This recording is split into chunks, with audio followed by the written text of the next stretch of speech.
let's get back to it. So, I leveled Lancer up to 50 because the switching back and forth wasn't quite getting us enough experience to level 2 classes at the same time.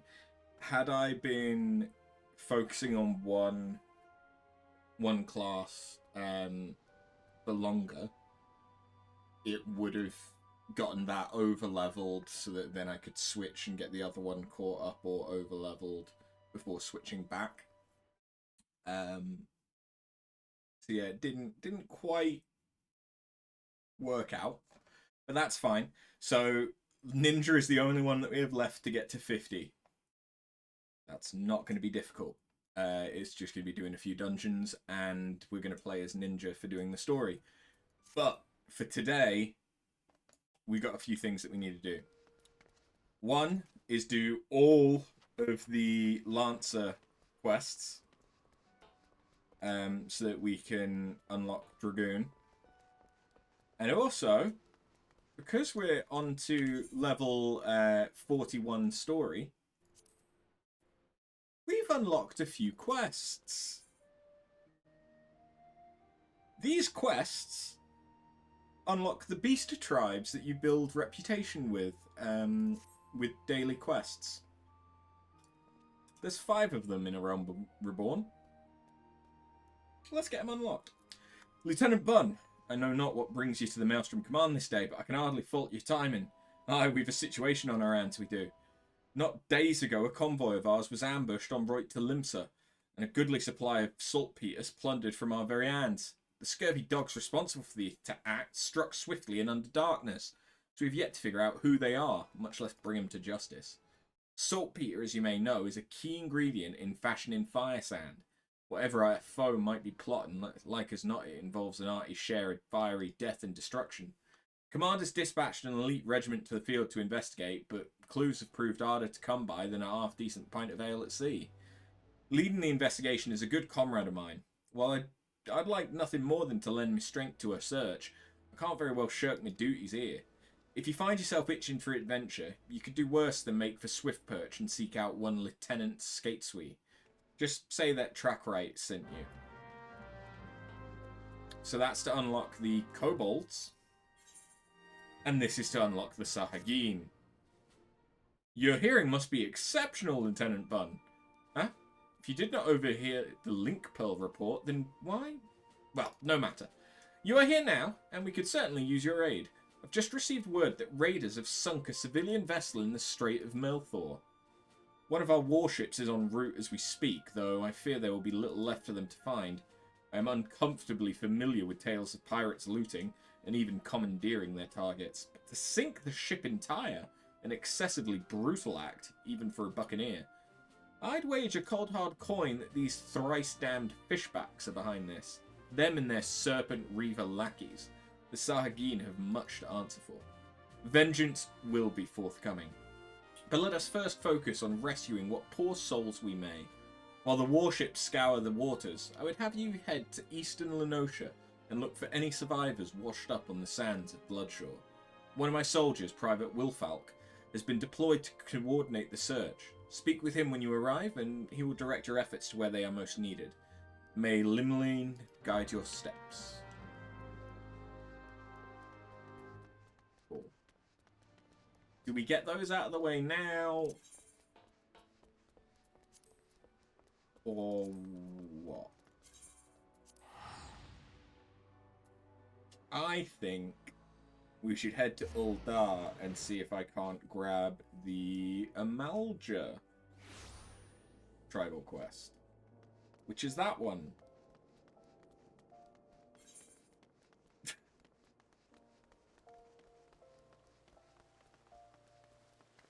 Literally, you get access to all 5 of them as soon as you hit level 41 on the MSQ. Although this is apparently 43, okay.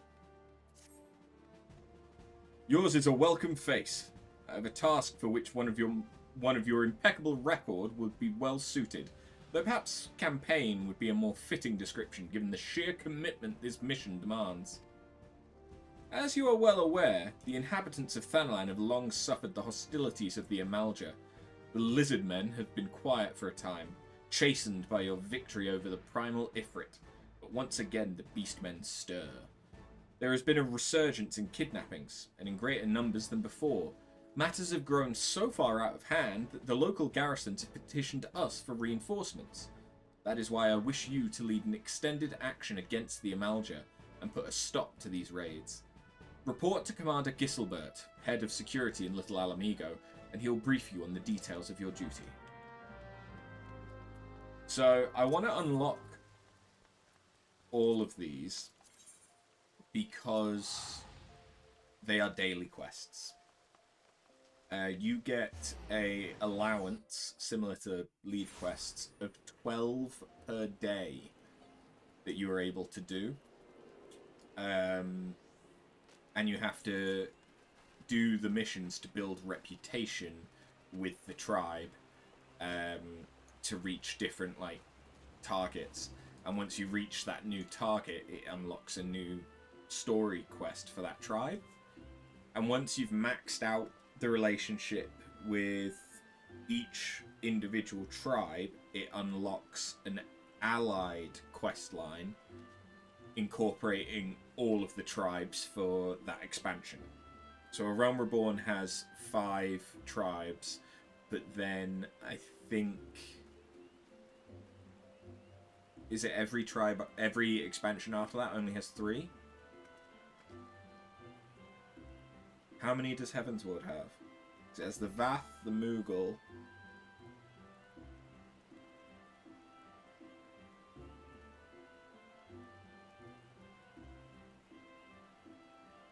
Those are the only 2 I'm thinking of. Vath and Moogles. There is a 3rd one. Oh, the... Zanu?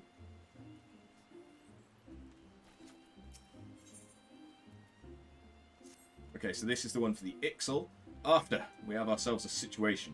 Our scouts over at Etat's Spire have sent word that the Ixal are attacking their position. They report that they have already weathered a sudden strafing run by one of the Birdmen's blasted war balloons, and casualties were high. Have you ever seen these Beastmen dirigibles? The Ixal stock them with explosive munitions and rain hell on their targets below. Even should they float within bow range, the balloon skins are thick and difficult to penetrate, though it can be done. Thus, the spires we constructed throughout the Twelveswood are Gridania's first line of defence against assault from the air. 'Tis frustrating indeed, then, that recent conflicts have left them undermanned. I need you to head into the North Shroud immediately, and lend your strength to the garrison at Etat's Spire. I'm certain Captain Guthrit will appreciate the help.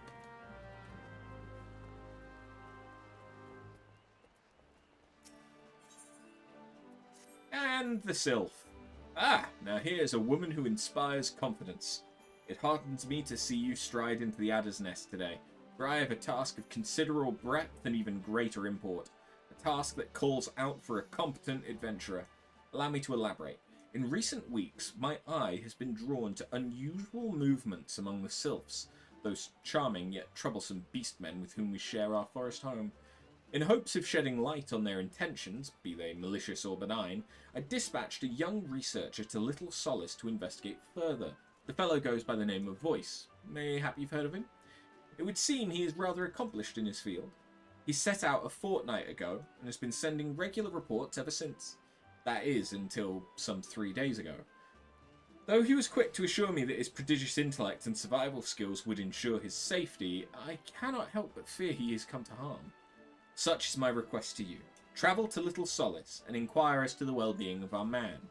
Seek out the Sylph Olmixio, who has oft acted as an intermediary between our peoples. Now go in safety and in haste. The forest holds many dangers, these days more than ever.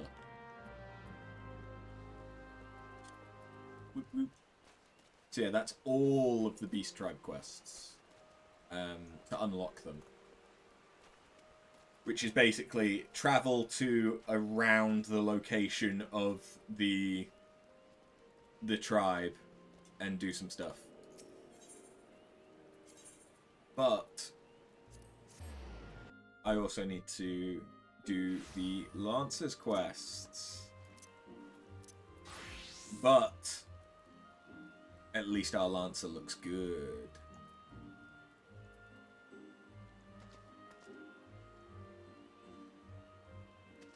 Because this is the Astrum set, which is from doing hunts. To be fair, have I got any... I've got 100. Okay. I need to replenish our Aetheryte tickets. Alright, time to do the level 5 quest. Ah, you've returned. I take from your presence that you've gained a measure of familiarity with your weapon. You could say that. Good. You're ready to begin the next phase of your training. You will recall my telling you that it takes no small amount of courage to be a Lancer. Now, in general terms, courage is the strength to do something which one finds unnerving. However, a Lancer's notion of courage is not so simple. Having first drawn a distinction between courage and recklessness, he then divides the former into two aspects. I would have you learn each with spear in hand. The first is composure.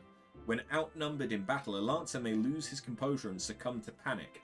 Should this happen, all of his training will swiftly flee his mind, and he will struggle to overcome opponents whom he would ordinarily have bested with ease. He will, in short, contribute to his own defeat. If you wish to become a Lancer in sooth, you must learn to maintain your composure at all times. Do this, and you will be able to call upon every ons of your strength and skill when it matters most. And so to your first task. The riverbanks of the Central Shroud are home to vile kin known as Yarzons, fiercely territorial. The creatures will attack anyone who strays too close, making them the bane of fisherfolk. They typically fall upon their prey en masse, barring all avenues of escape before closing in for the kill. What must go through the mind of their victim in that instant? Panic? Despair? Be sure to tell me upon your return. Needless to say, I would have you brave such an encounter. Take this sack of decidedly noisome bait, and use it to lure the ever-ravenous creatures out of their nest. It may be that only one curious Yarzon appears, but what if 2 or 3 follow the scent? See how you fare then. Go now, my young Lancer, and learn what it means to fight with composure.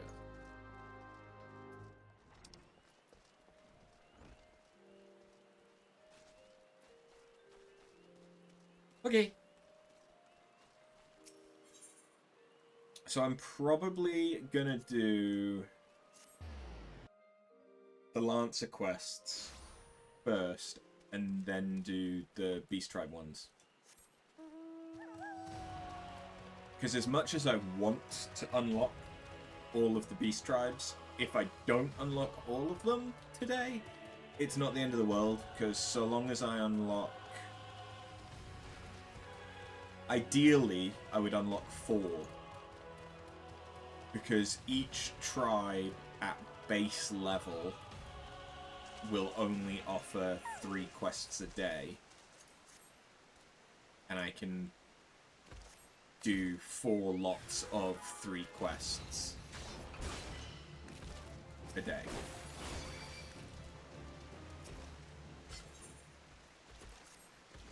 So even if I get that 5th tribe, it's not like I'm actually going to be able to do anything with them for a bit.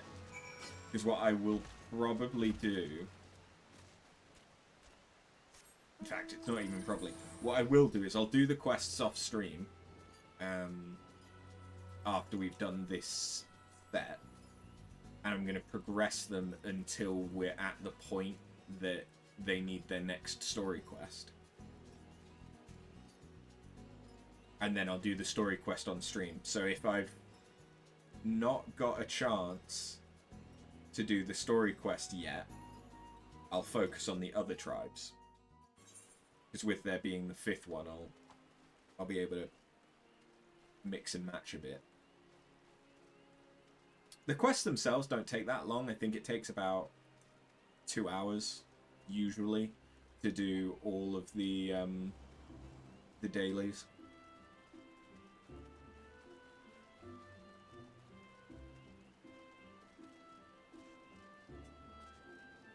The good thing with the A Realm Reborn ones, though, are that once you get to the different levels of reputation with them, you can unlock another set of quests So you can do 6 quests for the one tribe in a day.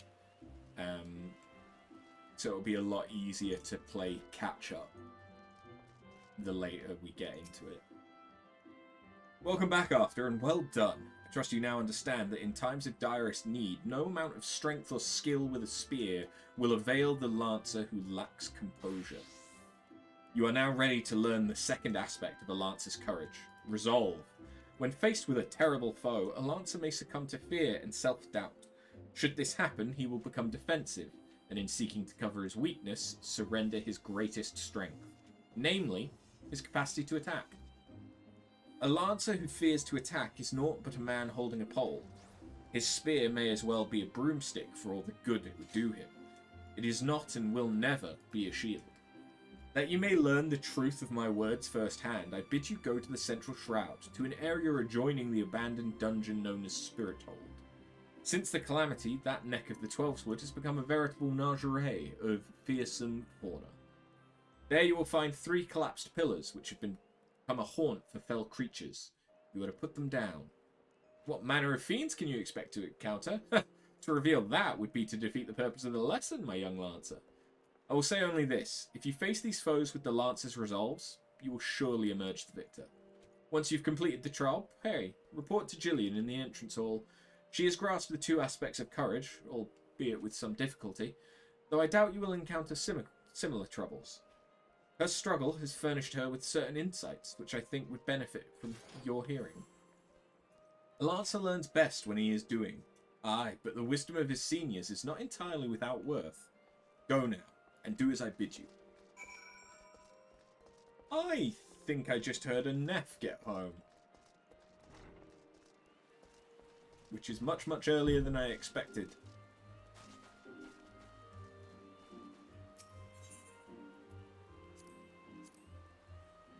To be fair, it's probably going to be quicker if I just teleport.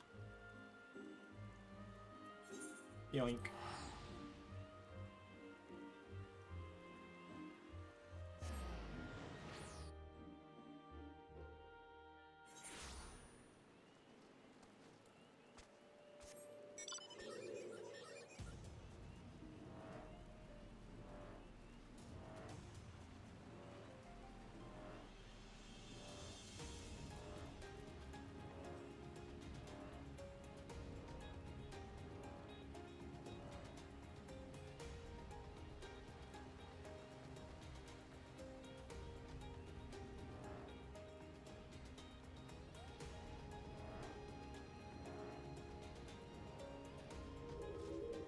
What you got for me? Oh. Okay.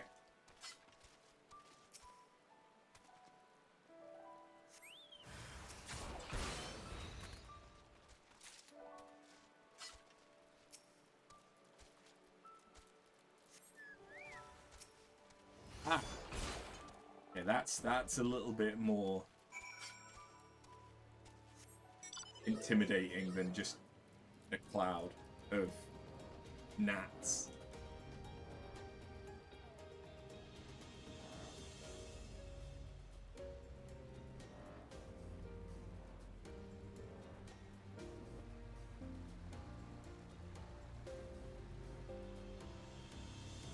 Having a mount and the mount speed up for doing this makes it quite a bit more enjoyable.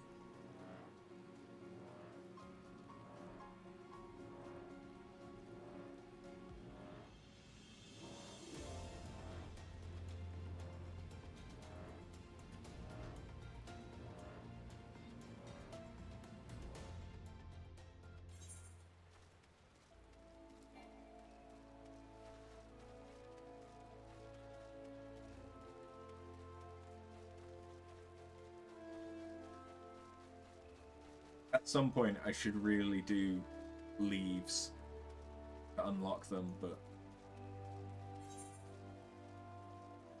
I think I've still got a few days to unlock them.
Okay, sorry about that.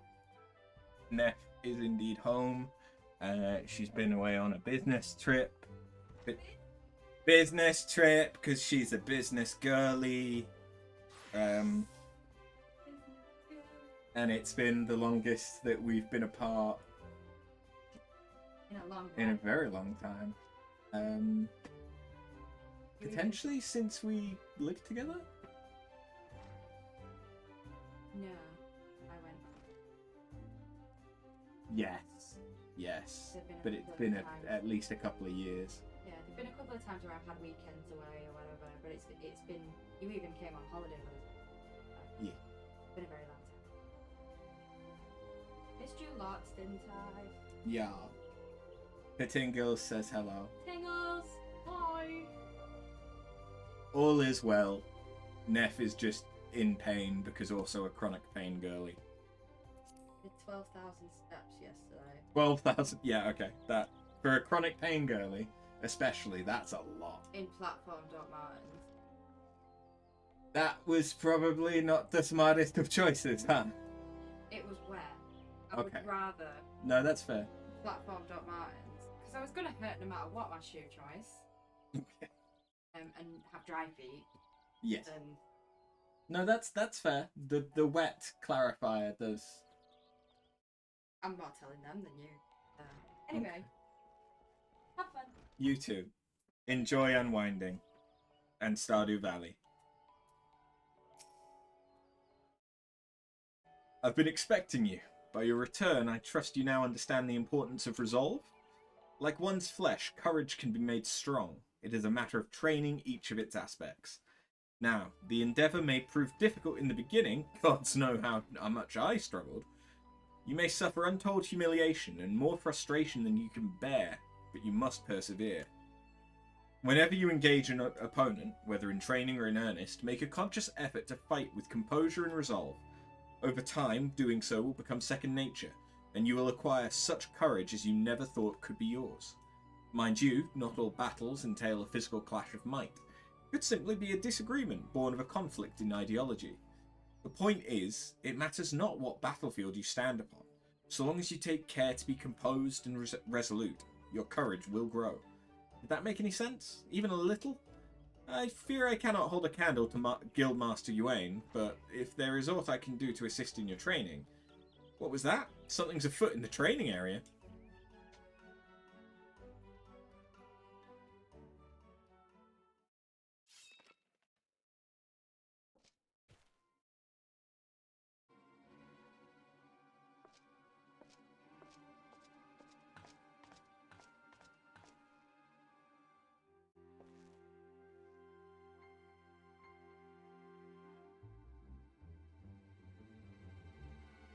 And you call yourselves Lancers. Pathetic.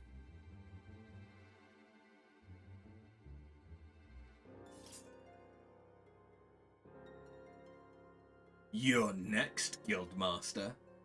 Arm yourself and face me. Refuse, and all will know that you are no true Lancer. Say what you will, I am above provocation.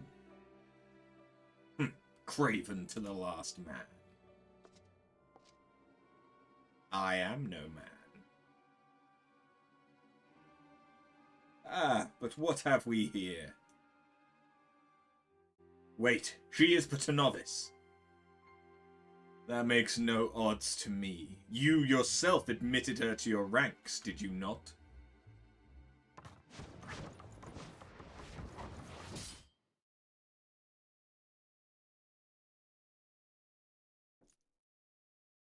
Very well. I shall withdraw for now. Yet know that only the fearless are fit to wear the mantle of Lancer. I look forward to measuring your worth in the days to come.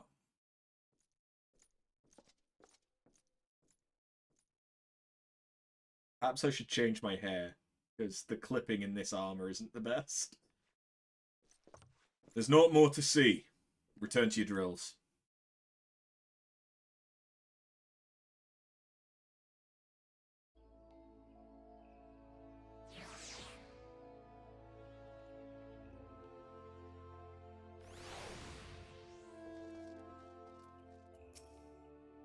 After, you made no attempt to evade his thrust. Did your opponent so unnerve you as to deprive you of your senses? Well, it's of little consequence now. You need pay no further heed to our uninvited guest. Lest you wonder, it's not uncommon for challengers to come pounding on our doors seeking to test their mettle. For now, dedicate yourself to tempering the two aspects of courage. The composure to bring the sum of your strength and skill to bear against your foes, and the resolve to attack when fear would stay your hand, as befits a lancer. When next we meet, I shall have another trial for you, one that will put your courage to the test.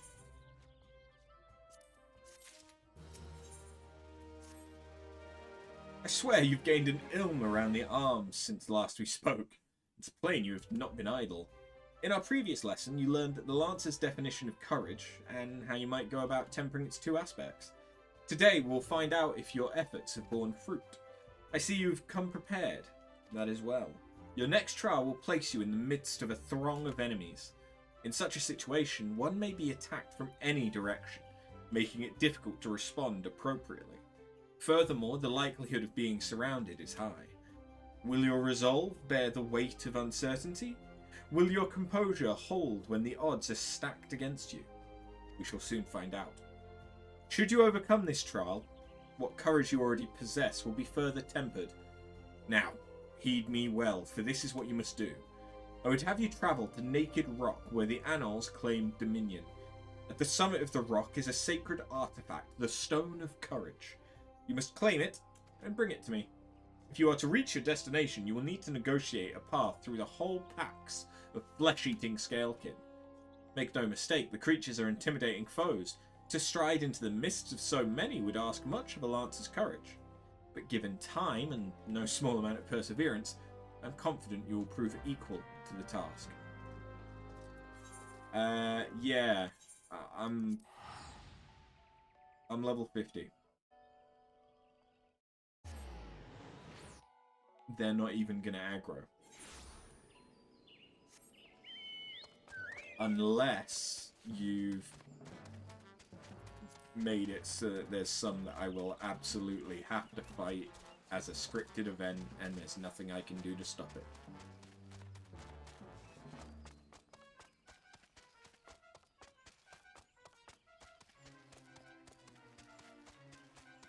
So, leveling Lancer to 50 was a little bit interesting because, to be honest, the main 4 attacks are all you need in most situations as a Lancer. Because you can increase the amount of damage that you do, and then you've got a pretty damaging combo. So, for single enemy DPS, it's really good. And it still scales. Not having access to any AoEs or off global cooldowns is a little bit painful, though. And not having the ranged attacks, that's a level 15 quest. But the first AoE you don't get until level 40, and it's only as a Dragoon.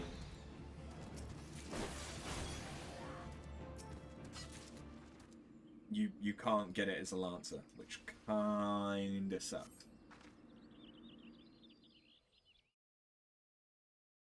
Congratulations, you have obtained the False Stone of Courage. Ah, you heard me right. False. What does that say about your courage, I wonder? Ah, but where are my manners? My name is Fawkes. We had the pleasure of meeting at the Lancers Guild, if you recall. On that occasion, I turned my weapon against you, and you betrayed not a hint of fear. It was in that moment that I sensed you were unlike the others. That you had promise. And so to the present. In its current state, the trial in which you are engaged, if it may be called, makes a mockery of the Lancer's art. Needless to say, this cannot be tolerated. And so I have taken the liberty of moving the Stone of Courage to a more suitable location. It now resides in the depths of Spirit Hold, under the guard of fell fiends. A far more fitting challenge, as I'm sure you will agree. Whether or not you attempt to retrieve the stone is for you to decide. If you fear for your safety, I suggest you run back to the guild and bemoan the world's frightfulness to the many brave souls who cower there. Owain will doubtless consider it a supremely courageous act. Yet know that a lancer may forge true courage only in the midst of great danger.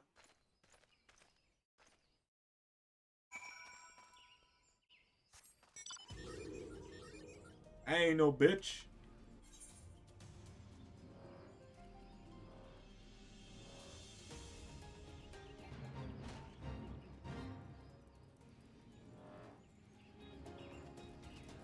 And look at my equipment. It's way better than what you were wearing.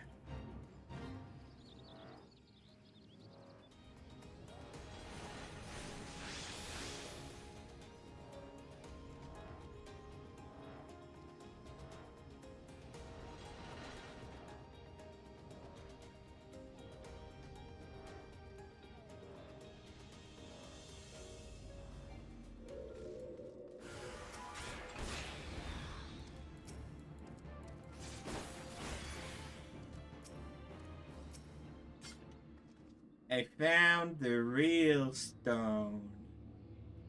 That's pretty fucking big, though. How am I gonna get that back?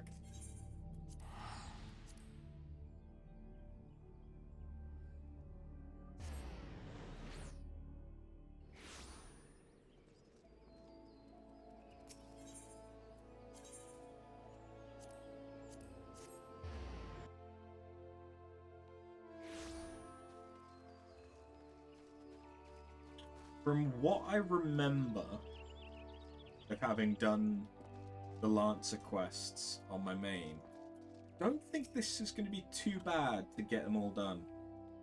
But that was when I was skipping all cutscenes and all dialogue, so who knows. So you've returned. Tell me, were you able to obtain the Stone of Courage? Yes, this is indeed the stone, though it is in rather worse condition than when I last saw it. What happened at Naked Rock? The Lancer, who but recently threatened you, moved the stone to Spirit Hold? Not content with trespass and slander, the brazen fool now meddles with our training? Seven hells, this is not to be borne. Listen well. Though I do not doubt that you know better, my duty as Guildmaster compels me to state the obvious. Heed not that man's words. That a Lancer's courage can only be forged in the midst of great danger is vainglorious tripe. As you have already learned, a Lancer's courage is the product of composure and resolve. Be under no misapprehension.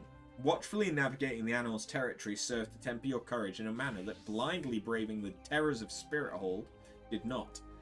As you continue your training, pray keep the lesson of this trial close to your heart.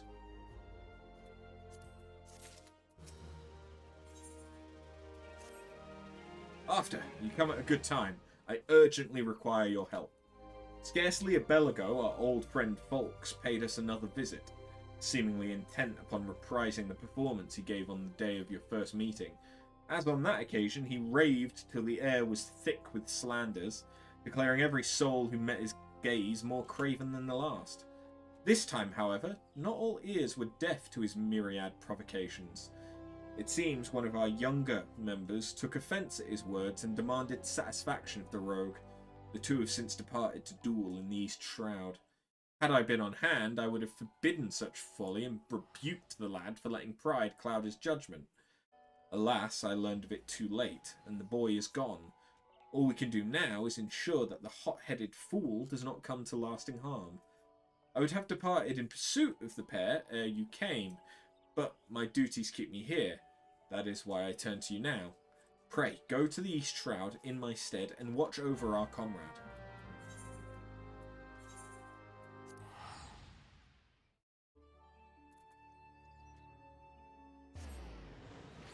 I probably could have just taken the ferry that was right outside the guild.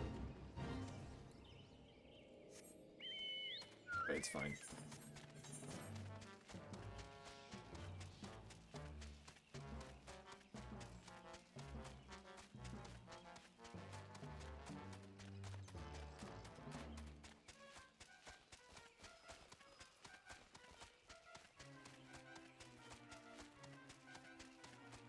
Oh yeah, we're not doing too badly on leveling our crafters and stuff. I've not gotten very lucky with the turn-ins for the Grand Company though. So we meet again. You remember who I am, I trust. But of course you remember your mentor, he who taught you the true meaning of courage. I understand you were able to retrieve the Stone of Courage in Spirit Hold. Seems I was right about you. Ah, you have the makings of a true Lancer, unlike those charlatans at the Lancers Guild. It is well that you've come to me, for I have just the trial for you, one that will do wonders for your courage. Not interested, you say? Ah, but you have no choice. Should you refuse, well, suffice it to say that I will not be able to guarantee the safety of your comrade here. When last we spoke, I told you that a Lancer may forge true courage only in the midst of great danger. Needless to say, the threat posed by ordinary creatures is insufficient. You must needs seek out better sport. But fear not, for I've taken the liberty of finding you something suitable. Take this alchemic potation and sprinkle it upon the exposed roots yonder. Doing so will garner you the wrath of a certain creature, which you must then strike down.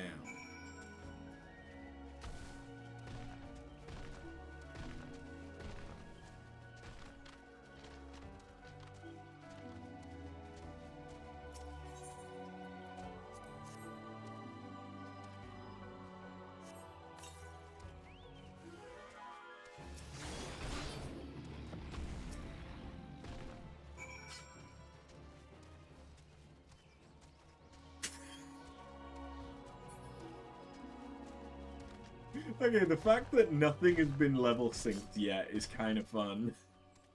Okay, you know what? You're annoying. Even just with auto attacks, it only takes 2.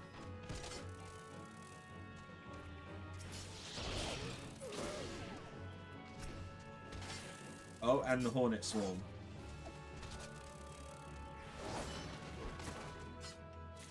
So, you have vanquished the Trien. Well done. By striking down that frenzied creature, you have further strengthened your courage. Release your comrade? Oh, I shall, once you've completed my next trial. This one will pit you against a multitude of foes. Make your way to Lifemend Stump in the Central Shroud. Once there, seek out a likely spot along the forest path to lie in wait. Man-eating wolves are wont to hunt there at this time of year, and it should not be long before a pack appears. When the beasts show themselves, you are to slay their leader, the Alpha. I shall be observing from up close, the better to offer you advice.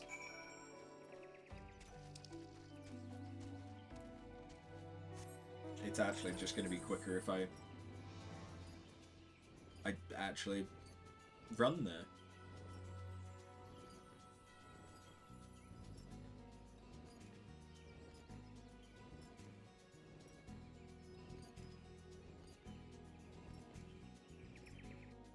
So far, these quests have been very forgiving.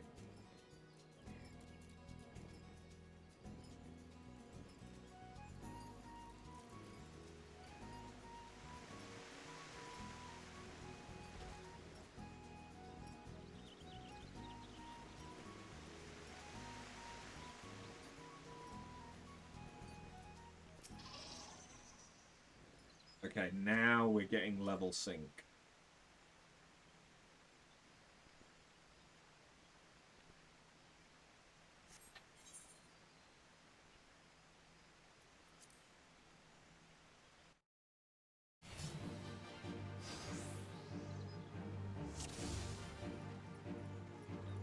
Wonder which one's the alpha?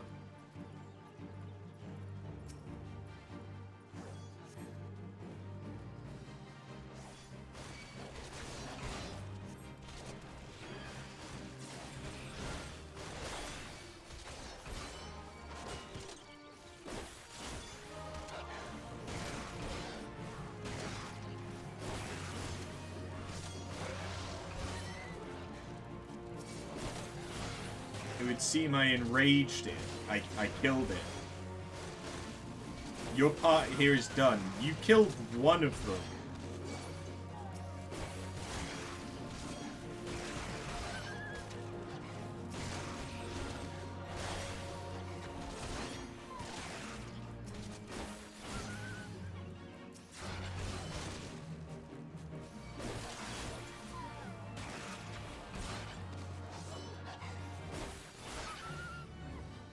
I need to kill this one too.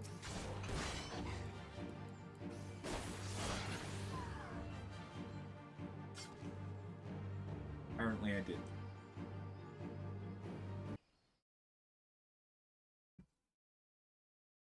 You are to be congratulated. By throwing yourself into the midst of danger, you further tempered your courage.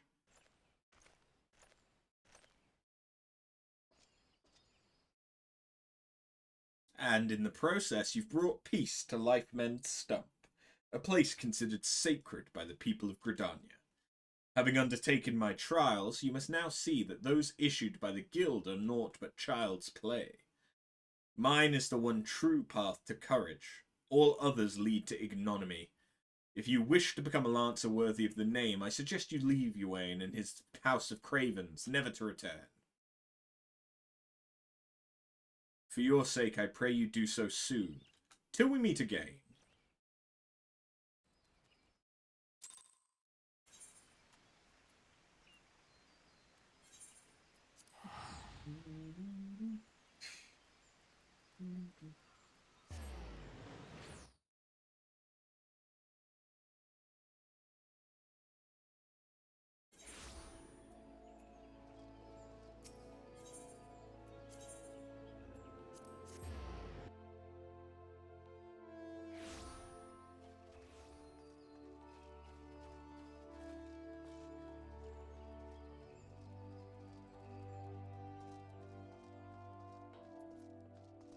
So, I have to thank the gods you're safe. That young fool of a lancer returned but moments ago, and through choked tears recounted to me all that transpired. I understood Fulks again attempted to force upon you his corrupted notion of courage. I cannot say this often enough. A lancer strengthens his courage by tempering his composure and resolve, not by rushing headlong into danger. You were able to overcome Fulk's trials, 'tis true. Yet know that you did so by virtue of true courage. That is courage born of composure and resolve. You faltered not before the fury of a frenzied treant, nor did you succumb to the panic when surrounded by bloodthirsty wolves. Owing to this, you were able to perform to the fullest of your potential. You have come far. It's time that I taught you the piercing talon technique, one of the most versatile weapons in the Lancer's arsenal. May it serve you well. Now I must needs decide what course of action to take with regards to your self-appointed mentor. Though no lives were lost, his latest incident only serves to confirm what I have long suspected, that Fulks will cause great harm if left to propagate his corrupted notion of courage. He must be persuaded to desist, though I do not yet know how. Mayhap his regard for you could be turned to our advantage, but leave such considerations to me. For the time being, you would do well to put Fulks from your mind. Focus on your training and strive to master the technique I have taught you. I look forward to our next meeting. Yay! Now we can throw our spear like a javelin.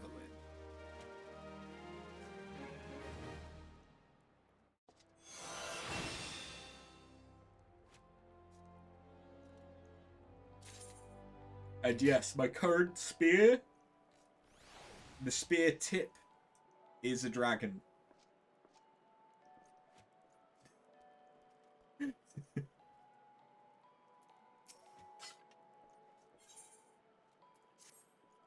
I've been expecting you. You've been training hard, I trust. I would set you your next trial, one more dangerous than any you have faced with before. But I would not send an unprepared woman to her death. Before we proceed, I must needs verify your progress with mine own eyes. You will face 3 experienced lancers in single combat. Defeat each one in succession, and you will prove yourself fit to undertake the trial. Arm yourself and take your place in the training area. We begin when you are ready.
So hard.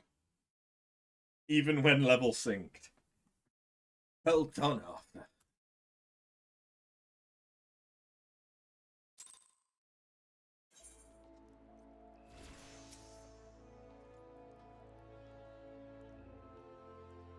Impressive, most impressive.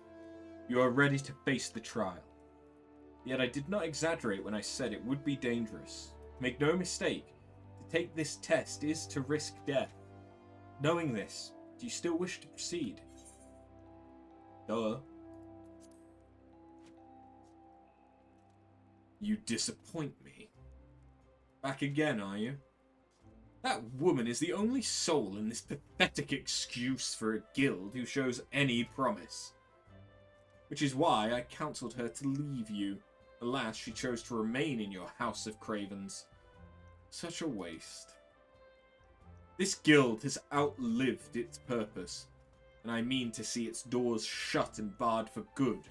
If you wish to object, I invite you to do so with lance in hand. You do not want confidence, sir, but answer me this. What grudge do you hold against us? For what reason did you choose this of all crusades? I detest cravens who would proclaim their courage, and like nothing better than to crush them. That is my reason. Well, the fixity of your purpose is clear, even if your reasoning is not. So be it. Suffice it to say, you will not have your way without a fight.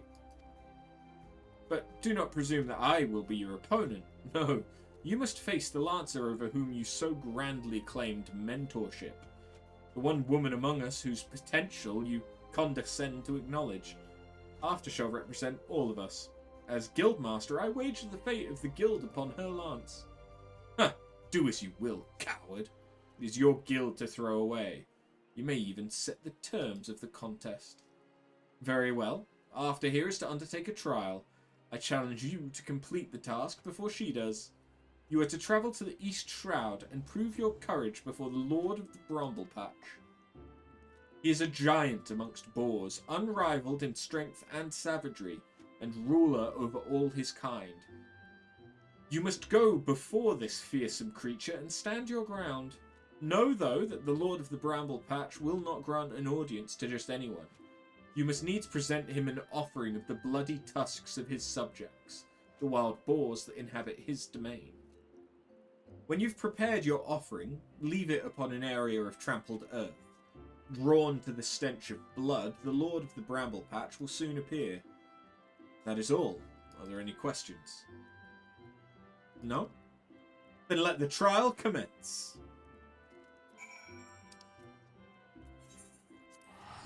Gotta kill 10 of them. Oh no.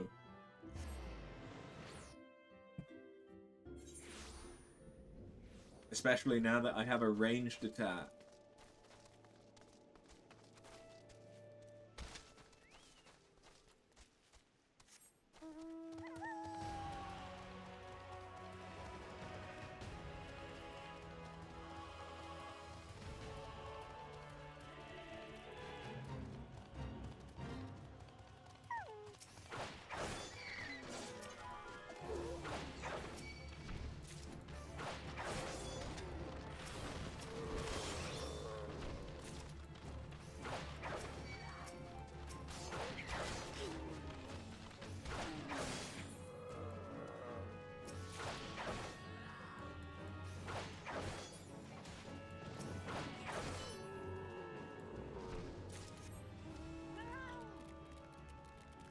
Alright, well that's half of them.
Let's do it.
Okay, it used bristle.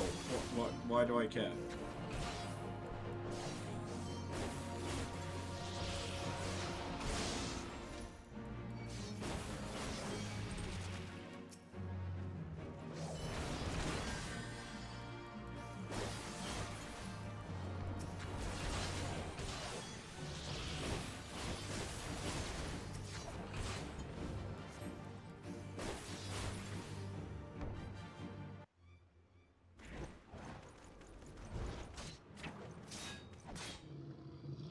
I don't think you're doing much.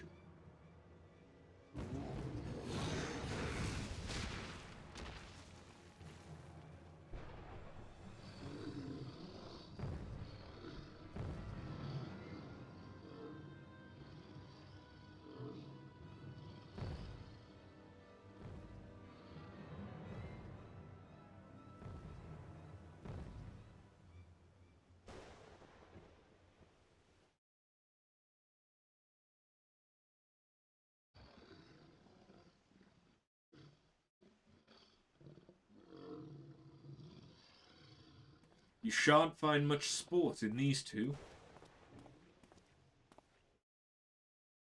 Come back another day, my friend.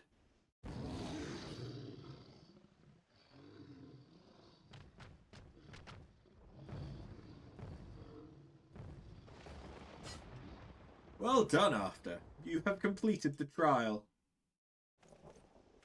I trust you now see the truth in my words. Hurling yourself into the midst of danger is not courage, it is folly. No, this proves nothing. I refuse. I refuse to accept.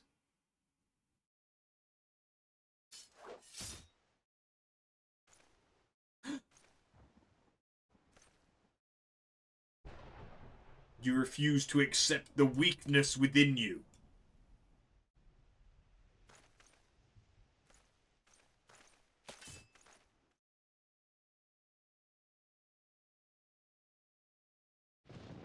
Leave him be.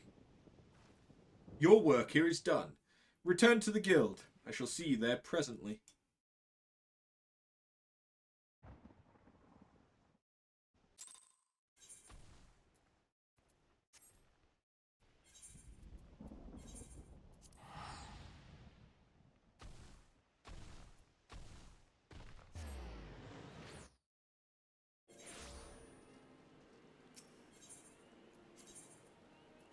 Oh,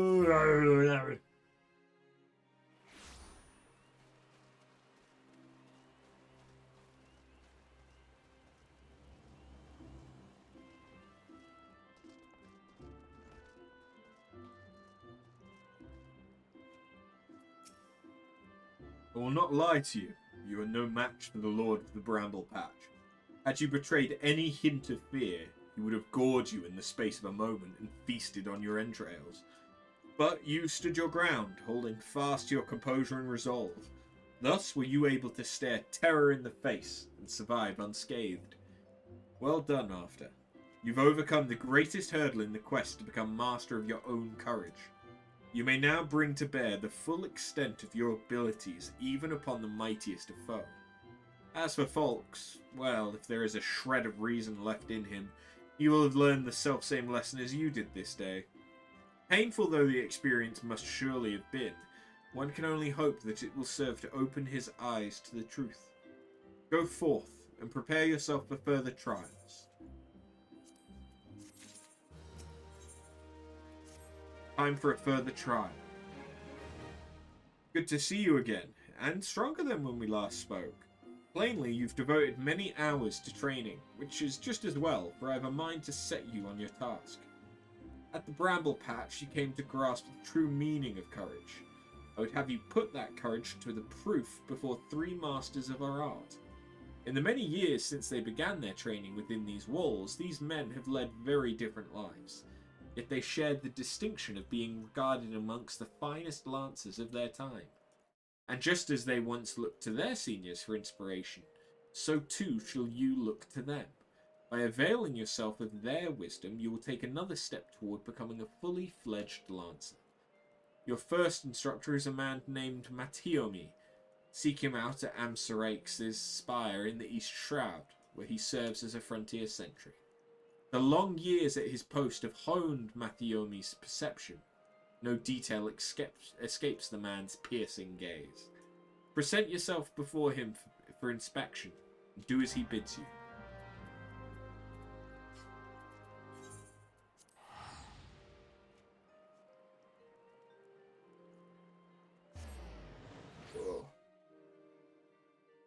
I did not sleep very well last night. I think I got about 4 hours of sleep, but separated into like 2 chunks. And I woke up in the middle because I had somehow managed to knock my drink over. So I had to get up and turn the light on and like properly get up to deal with it. And I feel like it's just now starting to hit me. Which probably isn't helped by the studio lights. You must be the young lancer I was told to expect. Greetings and well met. I am Matiomi, commander of the brave men and women of this spire. Now, let's have a good look at you. I see, you possess strength and skill in abundance, of this there is no doubt. But you still want for experience. Oh, I don't doubt you've seen much and more. Mayhap you believe there is naught left out there to unnerve you. Yet the world is wide, and only the gods can claim to know all. You may be assured that the legendary lancers of old faltered at times. No lancer, nor any man, can foresee all possibilities. But he can steel himself for the unexpected. Would have you do just that. Take this bottle of fresh spoken blood, and sprinkle it at the foot of the great tree to the north. Doing so will lure out creatures of the night which you are to vanquish. Okay.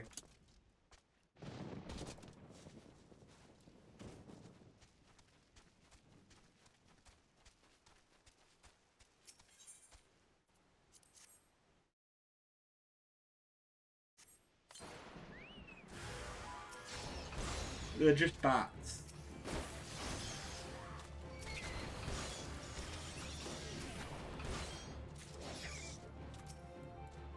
I gotta be honest with you, this really isn't a threat.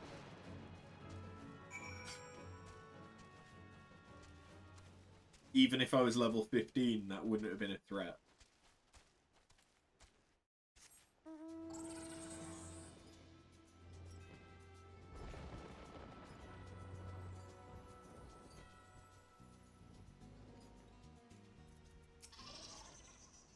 Welcome back, and well done.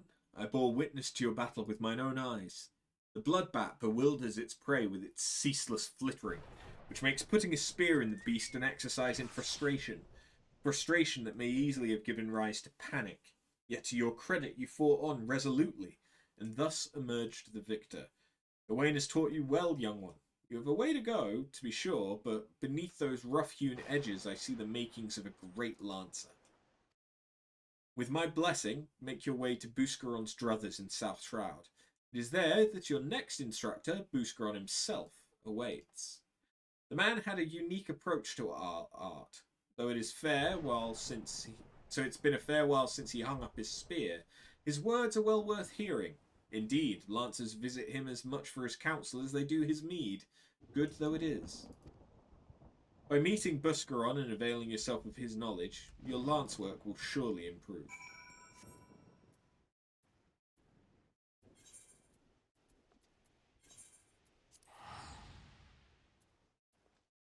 Actually, what is this? It's still pouring on. Okay. I don't die, so I've not bothered to reset my home point.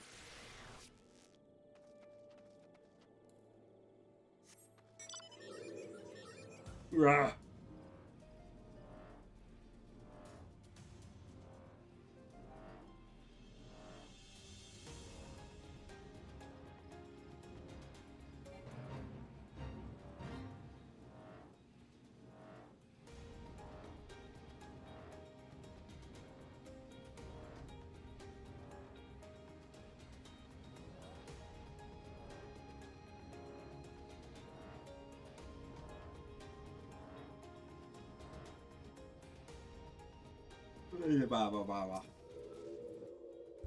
Well, if it ain't Wayne's protege. Thought it was about time you arrived. I'm Buscaron, and this here's my place. In case you're wondering why old Wayne sent you out, I should mention I've not always been in the food and drink business. Before I opened the Druthers, I manned an outpost not far from here. Any road, between keeping throats wet and bellies full, I ain't got a great deal of time to chat just now, so if you don't mind, I'll get on with educating you. Now, take this nice bottle of full flower mead. Wait, don't open it. This ain't that kind of lesson. No, I want you to make an offering of it at Mistal's Lance, which is a monument tucked away in a rocky cleft to the south of here. See the bottle safely there, complete with its contents, and when you come back, I'll tell you a story. Got all that? Good.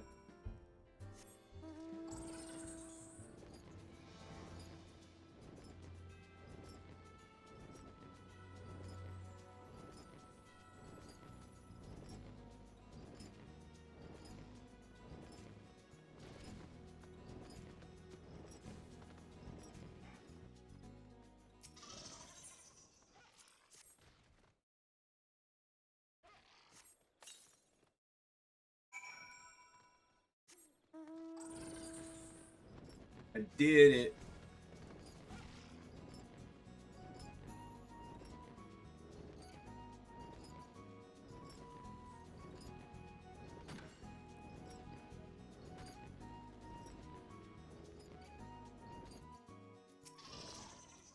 So, you offered up the mead as I told you, and without drinking a drop?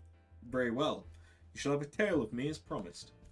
Mistal is a man who founded the Lancers Guild, and the monument I sent you to was erected in his honour. Mistal was courage made flesh. Cut him, and I dare say even bled the stuff. It was him who first identified the two aspects of a Lancer's courage, as well as how to go about tempering them. And that weren't all he did. Seeing how the art had gone stale, what with our Lancers keeping to the confines of the Twelves would, he sought to bring in new techniques and methods from faraway lands. But Gridania was a different place in his day. The outside world was a thing to be shunned back then, and none forest-born were considered faithless savages. Aye, it was even worse than now. Of course, old Mistal wasn't afraid to call that way of thinking what it was, a lot of ignorance and cowardice. To cut a long story short, despite a forest full of good old Gridanian stubbornness, he finally convinced the nation to open its doors to foreign lancers, and by blending their techniques with his own, he gave the world the art which you now practice. To this day, the Lancers Guild accepts students regardless of their origin. That wouldn't have been possible if it hadn't been for Mistal. Us Lancers owe him much and more, and it's our charge to carry on this legacy. Never forget that. What's that? When's the trial? Much as I hate to disappoint, there isn't one. Your courage was never in doubt, lass. My part in your training's done. 'Tis time you visited your third and final instructor, a fellow named Valclair. You'll find him whiling away his time at the Bobbing Cork, like as not. Oh, that's the name of an inn in Full Gourd Float, in case you didn't know. Up in the North Shroud it is. Vauclair's an old rival of mine. Me and him used to go at it till neither man could lift his spear tip off the ground. I warn you, he was a right stubborn bugger back then, and the years ain't done much to improve his humours. So, good luck with impressing him.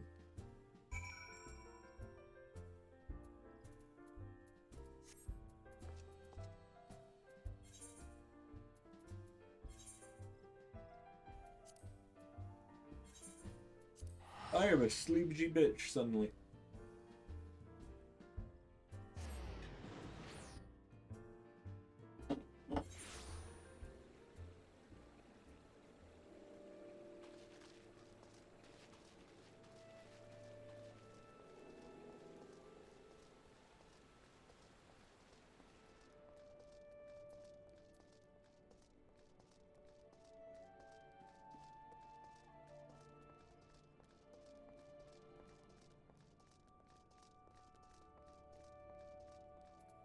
Ew.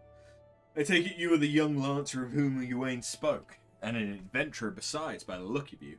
I was an adventurer myself once, before I took an arrow to the... No, that was before I became a lance for hire. But enough idle talk. You've come to learn from me, and learn from me you shall. Be warned, though, that you will not find me as lenient an instructor as the others. Thus far, you've learned to muster your courage in situations of fear, panic, and uncertainty. With me, you will learn to do so in the face of change. The enemy is a living thing, and living things are apt to change. Whatever the nature of that change, a lancer must be able to think and adapt. And to think and adapt during battle requires courage. To teach you the meaning of my words, I would have you challenge a fiery fiend known as the Red Balloon. However, the creature will appear only where there is raging flame.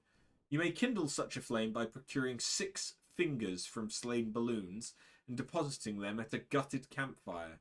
This should suffice to entice the Red Balloon. As the battle wears on, the creature's fury shall burn with ever greater fervour until it is ripe to burst in a conflagration of death. Let courage lend strength to your lance and extinguish this fiery foe.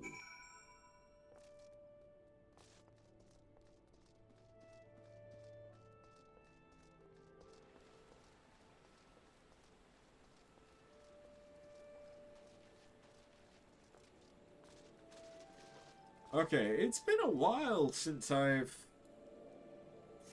fallen asleep on stream. Not since I stopped working in pubs. But there's a not small chance that that could happen.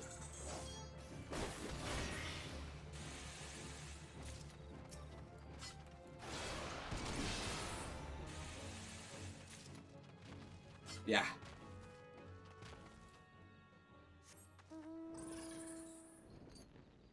That's one way to make sure I have to edit something.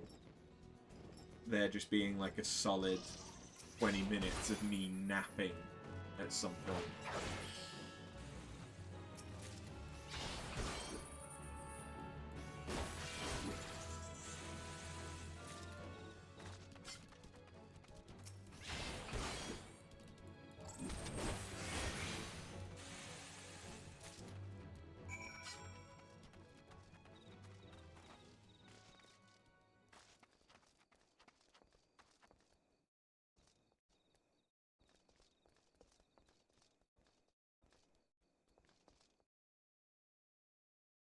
Oh?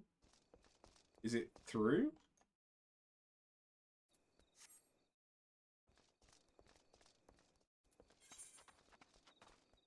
Ah, no. No, it's not.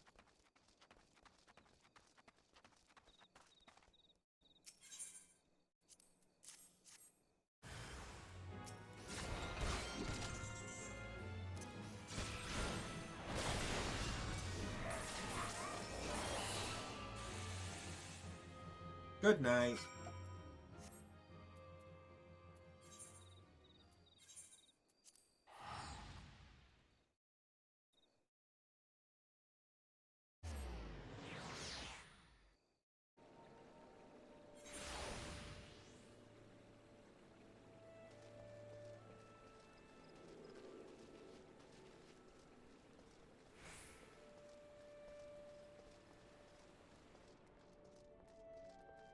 Wait, it's up.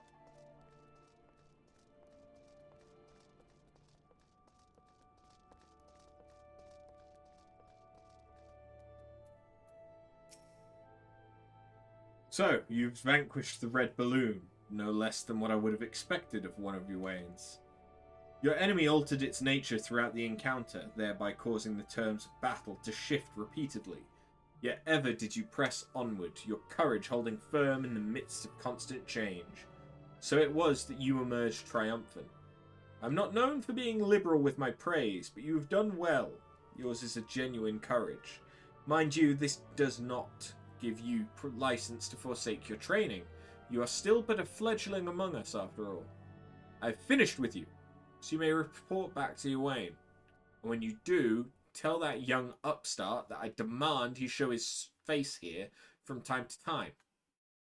That is all.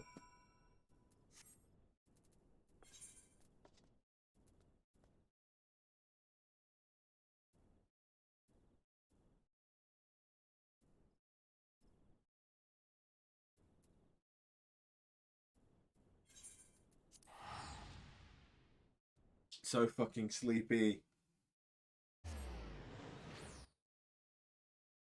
I feel like I might be crashing as well.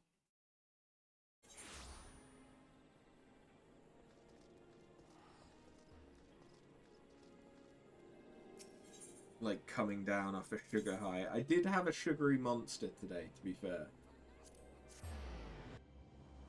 So maybe I'm coming down off of that.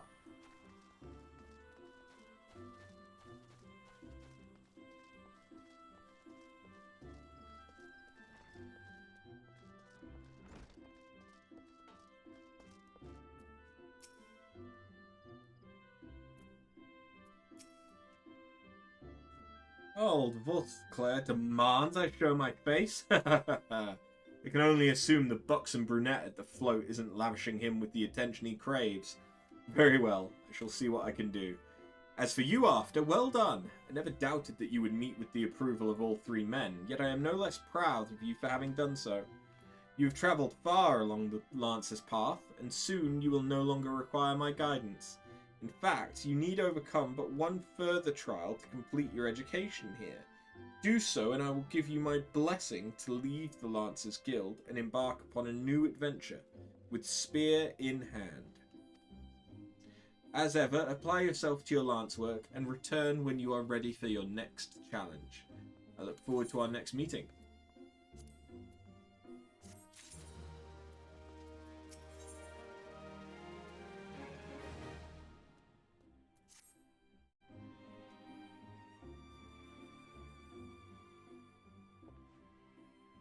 Ah, After.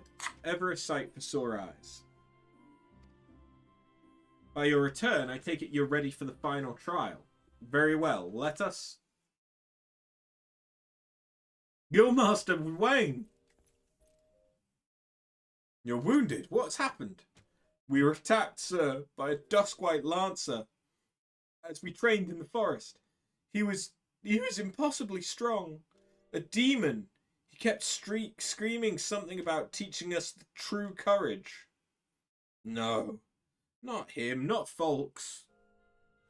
We were in the northwest corner of Central Shroud when it happened. I was able to get away, but the others, you must help the others. Be strong, man. I'm sorry, After. The trial must wait. Pray, make haste to the Central Shroud and help your comrades.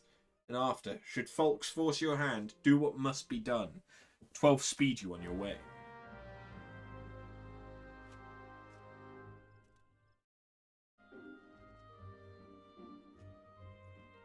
Let's have some sugar and see if that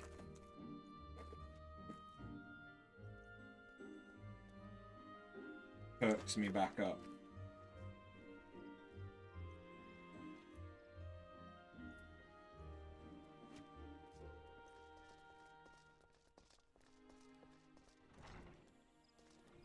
They're also lemony, which might help. It's not like a sharp, sour lemon, though.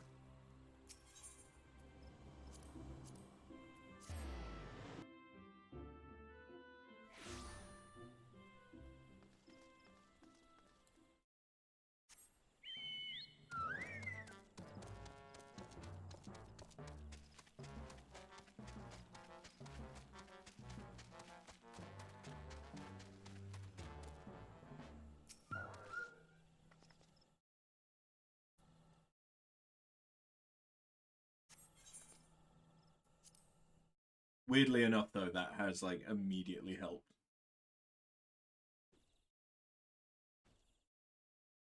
Help! For the love of the 12, help me!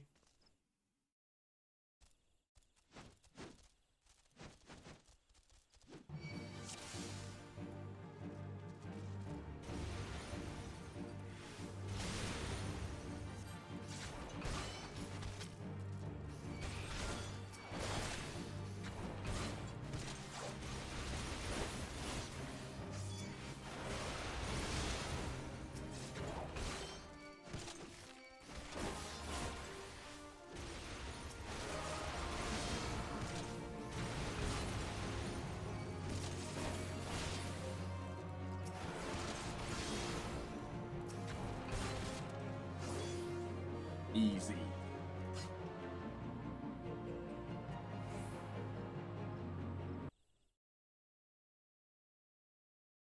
I owe you my life, friend.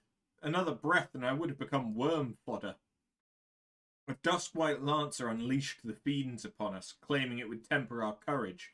You should have seen the look in his eye when he said it, mad bastard. Huh? Where is he now? I think he was headed off towards the North Shroud. Maybe in the direction of Full Gourd Float.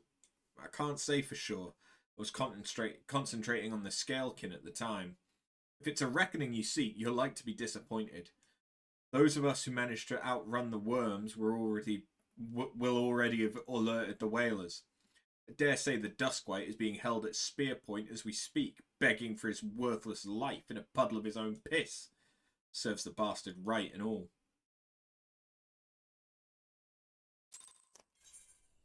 Yeah, I don't think that's what's going on.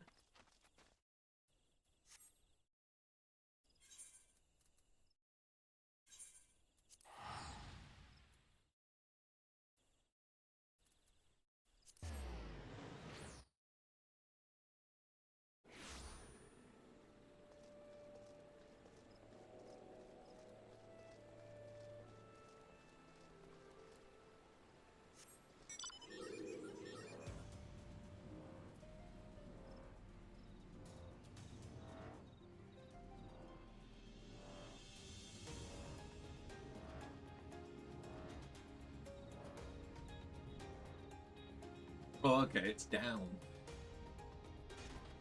Hello.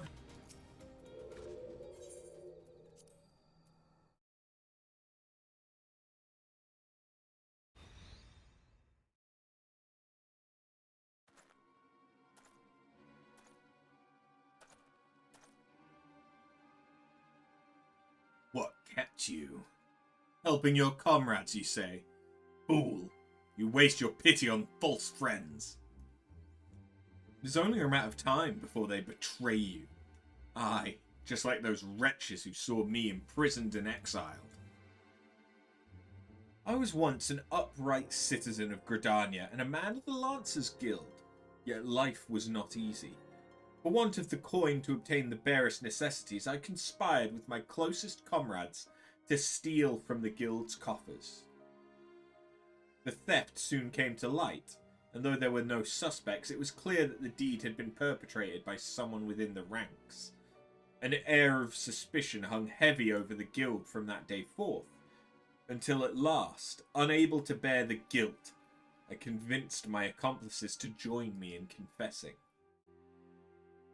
Only for them to bite their craven tongues after I had stepped forward and admitted my part in the crime. And so it was that I alone took the blame. Of course it was the Duskwhite, everyone said. Was there ever any doubt?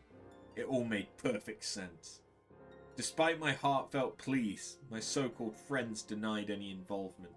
Instead, they called me vulgar names that I do not care to repeat. Can you imagine the shock and anguish I felt at their betrayal? Would that I had had the strength to force the truth out of those traitors.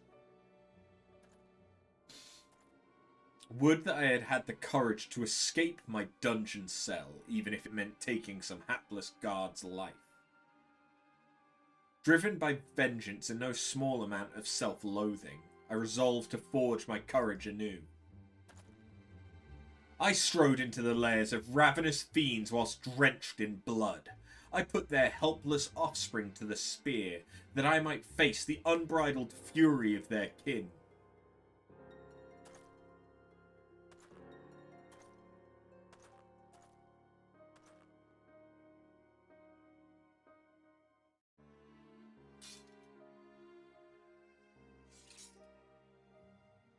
For my efforts, I have acquired the ultimate courage.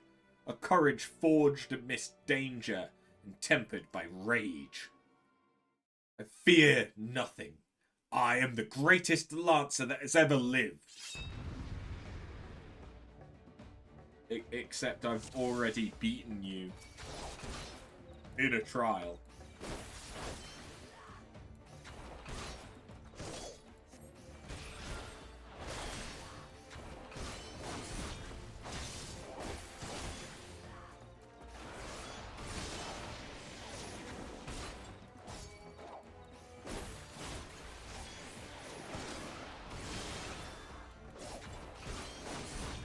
In case you're wondering why I'm trying to get behind him, full thrust. Oh, okay, no, it's not full thrust that does it. Oh, it's chaos thrust. My bad, I got confused.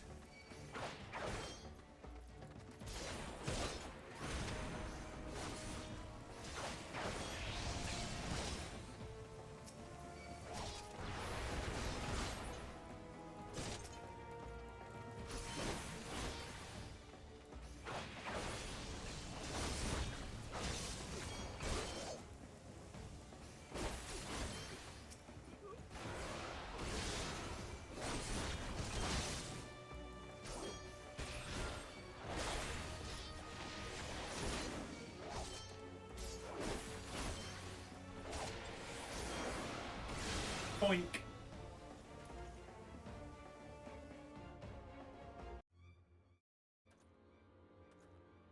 Impossible.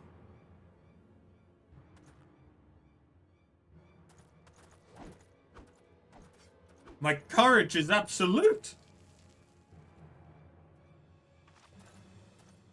No, come no closer.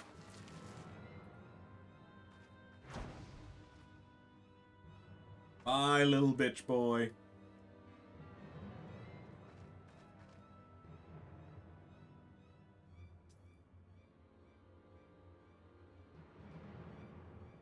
Was our face phasing through the armor then?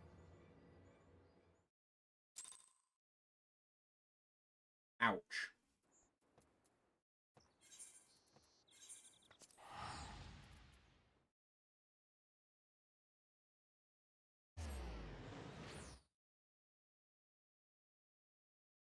I feel ridiculously so much better from just having had some sugar.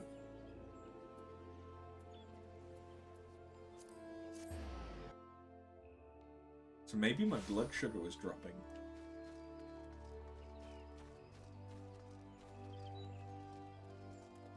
I had a quiche for dinner though. I mean, I know that's egg, which is mainly protein, but there's still starches in there. So Folks is no more. His was a tragic tale, and one that might have been so different had fate not dealt him such a cruel hand.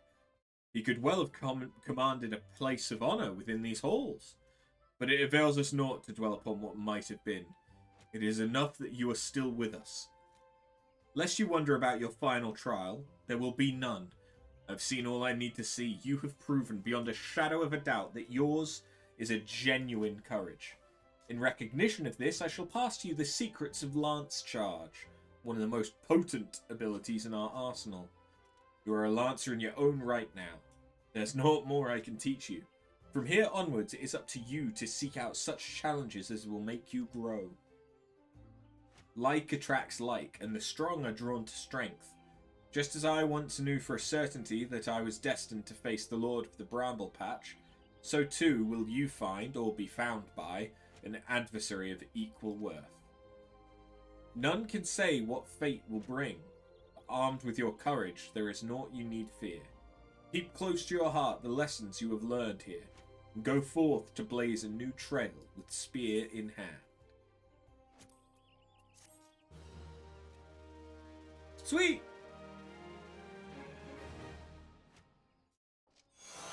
And that's Lancer complete, which also means we've now done all of the level 30 quests for all classes.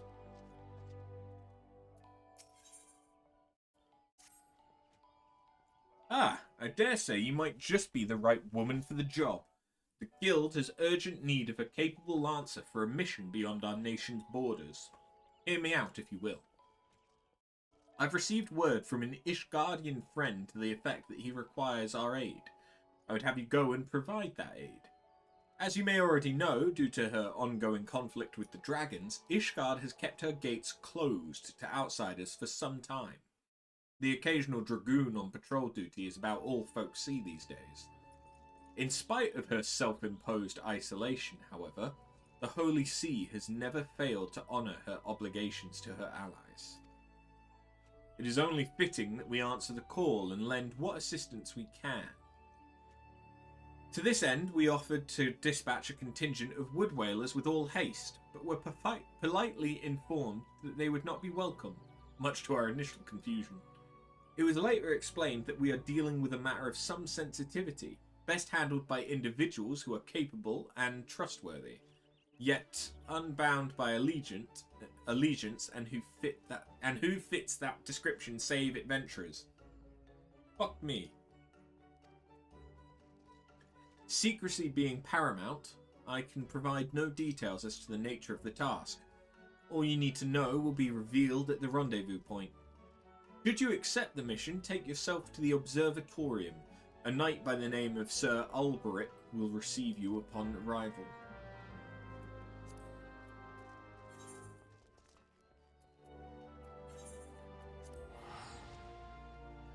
Suddenly I started struggling with words. There's something about Ishgard that just... words fail me.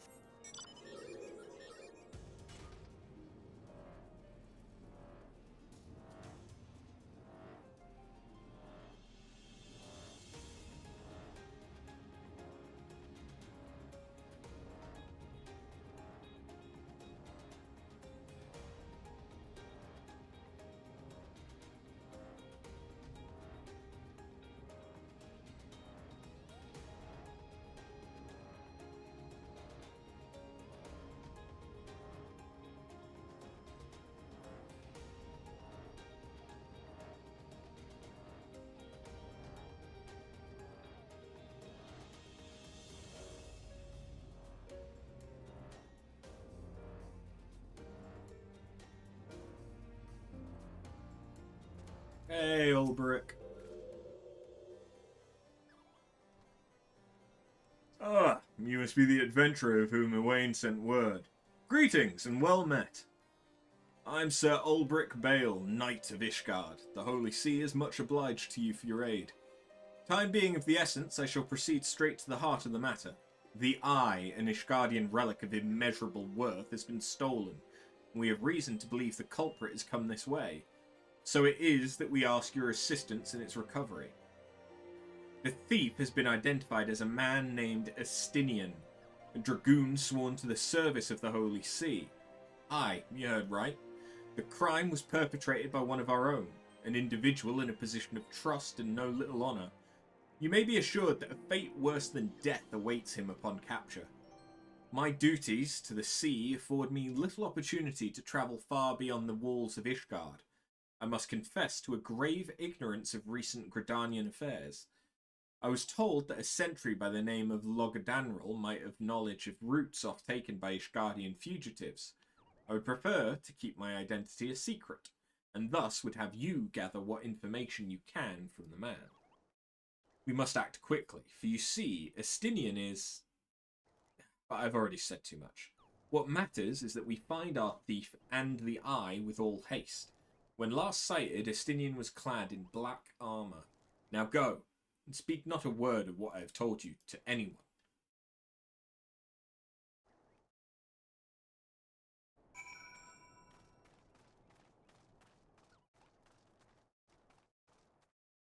it's kind of fitting that this is going to be the last class that we do, because the Dragoon quests tie in really nicely with Heavensward.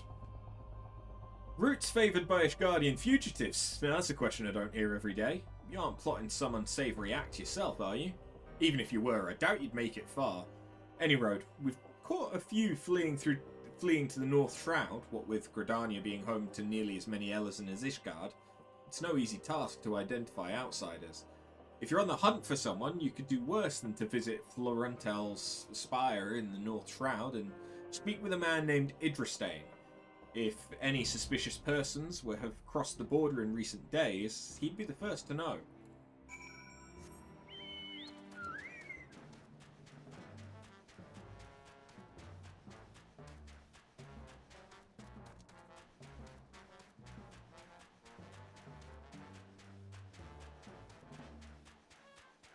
I could probably teleport, but I can also just walk because it's right next to the zone transfer, zone transition. Words and things.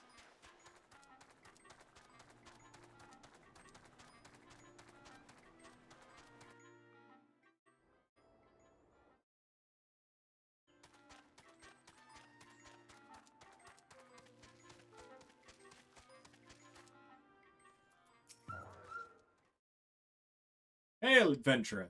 Yes, I am the one tasked with monitoring those who would enter our lands by way of Kurthus. Huh? A Nishgardian knight clad in black armour? No, I recall nothing of the sort, and such a striking visitor would be difficult to forget. My apologies, friend. I can only suggest that you return to Logadanril and see if he has any other theories.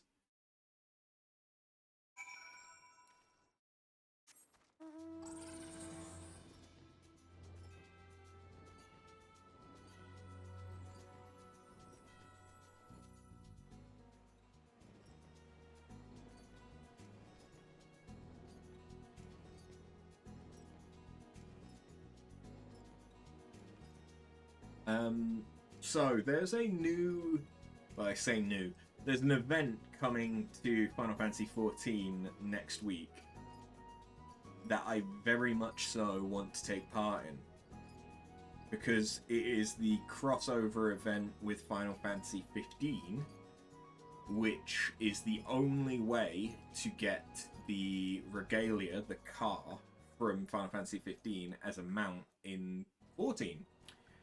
And that's really special because it's one of the few mounts that allows you to sit more than one person. I have one such mount, which is this one, which I had to buy. And just like I'm standing on the one arm, another person can ride the other arm. But you can have 4 people or a total of 5 people or something. I think it's only 4. Ride the regalia. So I'm really, really looking forward to that, and it's probably going to be one of the last things that we do before I focus on doing Final Fantasy VII Rebirth. Though I'm thinking I might hop in and do one stream a week that is playing Final Fantasy XIV. Or maybe one every 2 weeks whilst we're playing Rebirth. No luck, you say? Most curious. Why, it's nigh impossible that a fugitive could make it this far without being espied from Florentel's spire. Which leaves the possibility that your man is still in Ishgard. It runs counter to good sense. Would the fugitive not want to put a distance of grounds between him and his pursuers? But by process of deduction, it is a possibility. The climes of Ishgard are not kind to drifters and vagabonds. That said, there has been talk of curious smoke wafting from a cave east of here at night. Were I you, I might begin my search there. I've never done the event because this is only the 3rd time that they're running it. But I know that you need MGP, the currency from Gold Saucer, to buy the stuff from the event. And you need 200 in order to buy the car. But that's not really an issue. I can get that amount right now. What's the issue is that you need to be level 50, also not an issue for me, and have finished the main story of A Realm Reborn. That's the issue. So, after we've unlocked Lancer, that is very much so going to be my focus.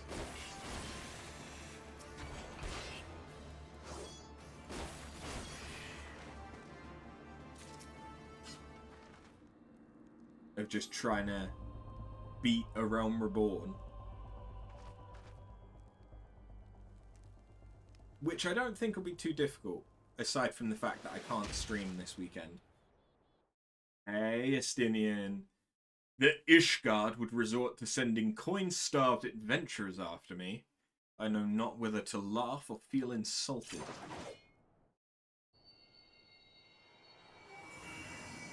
The eye? It rouses for another? Preposterous. Our paths shall cross again. You can be sure of it. Yay!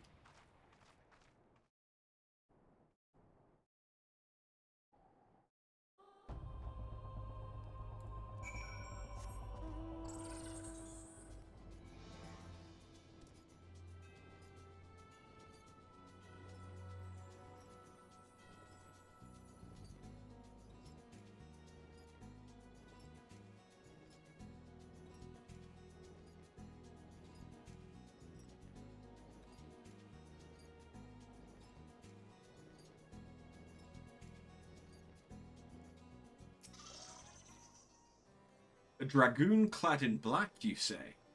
Tell me all that transpired.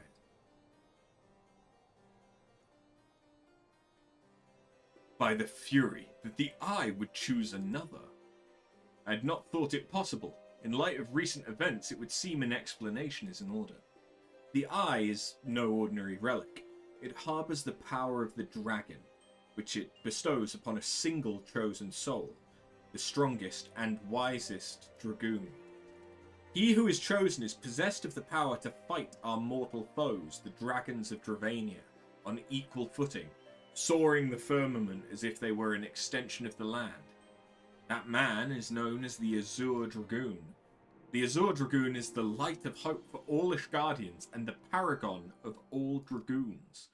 For this reason, you may imagine how it pains me to have to confess that the man you encountered, the thief, is none other than the Azure Dragoon, and that I was once his teacher. Needless to say, I acknowledge myself accountable for Estinian's misdeeds, and mean to do all in my power to find him and recover the eye. But I cannot do this alone. I require your help after. You, who have received the power of the dragon. You may labour to believe it, but there can be no mistake. The soul of the dragoon I bear glows in your presence, irrefutable proof that you are chosen. What I can ill explain, however, is the why of it. Never before in Ishgard's long history has the eye roused to more than one individual in a single generation, but it avails us naught to cudgel our brains about it. The fact of the matter is that you are now a vessel for the power of the dragon. That dragon lies yet in slumber. However, you must needs possess the means to wake it. The soul of the dragoon. I would entrust you with mine. Like Estinian, I once ruled the skies as the Azure Dragoon. Although that power has since become lost to me, it was simply by force of habit that I have hitherto kept the soul upon my person. I have no inkling as to why the eye has seen fit to choose a second, and an outsider at that. Yet one thing is clear. None can challenge the Azure Dragoon and conceivably prevail, save another Azure Dragoon. You are our only hope of bringing Estinian to justice and reclaiming the eye. Of course, I do not ask that you do this unaided. I may be a dragoon no more, but what knowledge I have, I shall gladly impart to you. For indeed, when the time comes that you must face the Azure Dragoon, naught less than complete mastery over the power of the dragon will avail you. That a perilous road lies ahead of you I shall not deny. Knowing this, if you would still lend me your lance, I will teach you to harness the power that has chosen you. Go forth, my young dragoon, and rouse the dragon within.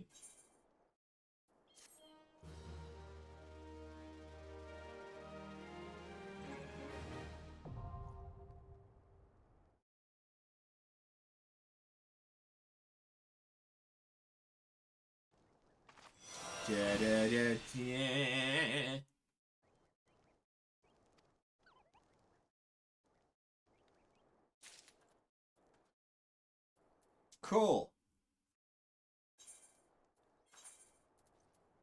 I actually got a dragoon up to 50 on my main, so the gear set shouldn't be too different.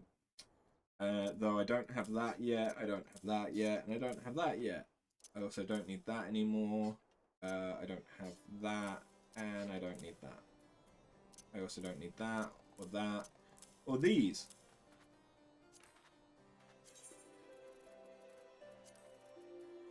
Speedy quick. I also don't need that. Cool. And those... Whoops. That's fine.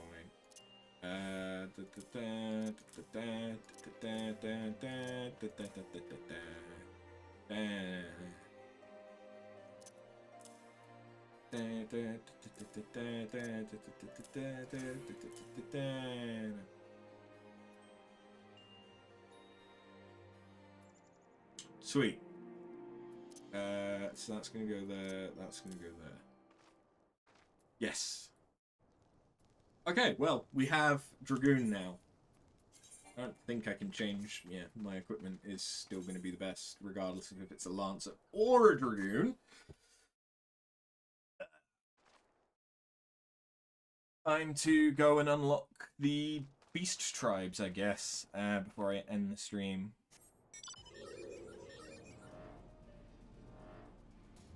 Because I'm probably going to have to end it in about an hour? Maybe a bit less. So I can spend some time with Neff since she's now back from a trip. So let's start with the Ixal, since we're near North Shroud anyway. So the Ixal are the bird people that Gridania has had to worry about. They're also the people that are responsible for summoning Garuda. Although not the tribe that we're about to interact with. I think. But again, I've basically skipped all of the story. I think the only one that I didn't skip all of it was the Sahagin, but even then, I don't remember it. I put off doing the tribes for a very long time on my main. Though I have maxed out all of the A Realm Reborn and Heavensward tribes, and I only had the Ananta of the Stormblood ones to have those maxed out as well.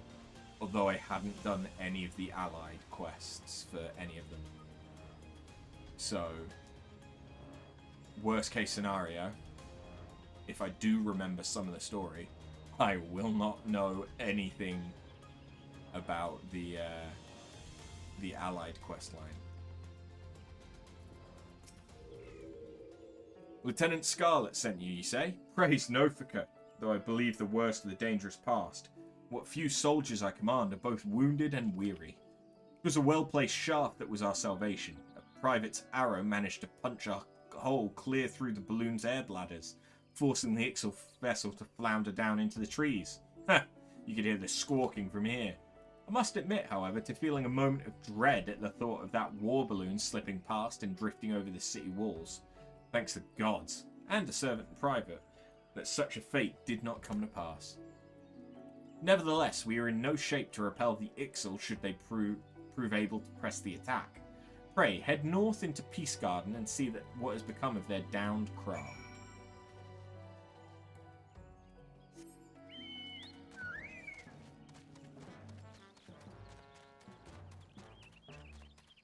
The Ixal are also a bit different from the other tribes for A Realm Reborn. In that the Ixal are the crafter and gatherer tribe. In that you do missions needing you to be able to craft and gather. Although the Ixal are a really weird way of executing it, because some of the missions are combat, some of them are crafting, some of them are gathering. Most of them are a mix of two. It's really odd when you then go into like the later tribes, like in Heavensward and beyond, where you have a tribe which is the crafter or the gatherer, that you just need to be a crafter or a gatherer to do, and then the other ones are all combat based. Did you find the downed balloon? Was the vessel yet sound? Huh. I'm not sure if this came from the birdman's craft or is part of another contraption entirely. There can, however, be no doubt that it is of Ixal design. War balloons, such as the ones you saw, were invented by the Ixal to assert their dominance over the skies. These vessels allow them to avoid our ground-based patrols and infiltrate the Twelveswood with impunity. And the Beastmen used them not only for acts of war, but also to haul away the trees felled by their ever-expanding logging operations. 'Twas to combat this unwelcome and destructive presence that we built guard towers throughout the forest, though I imagine the Ixal were quite displeased to find our borders thus reinforced. In fact, the primary purpose of this day's attack may well have been the destruction of Etat's spire itself. I'm torn. We must not weaken our defences here, but I would be certain our enemy does not lurk nearby, awaiting an opportunity for sabotage. I would ask you to once more visit the crash site and search the surrounding area for signs of our foes. I pray that my concerns are naught more than the anxious workings of a tired mind.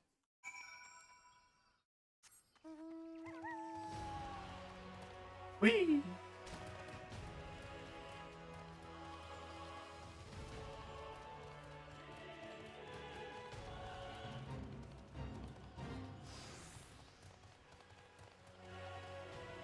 Oh, okay, I can't cross the water.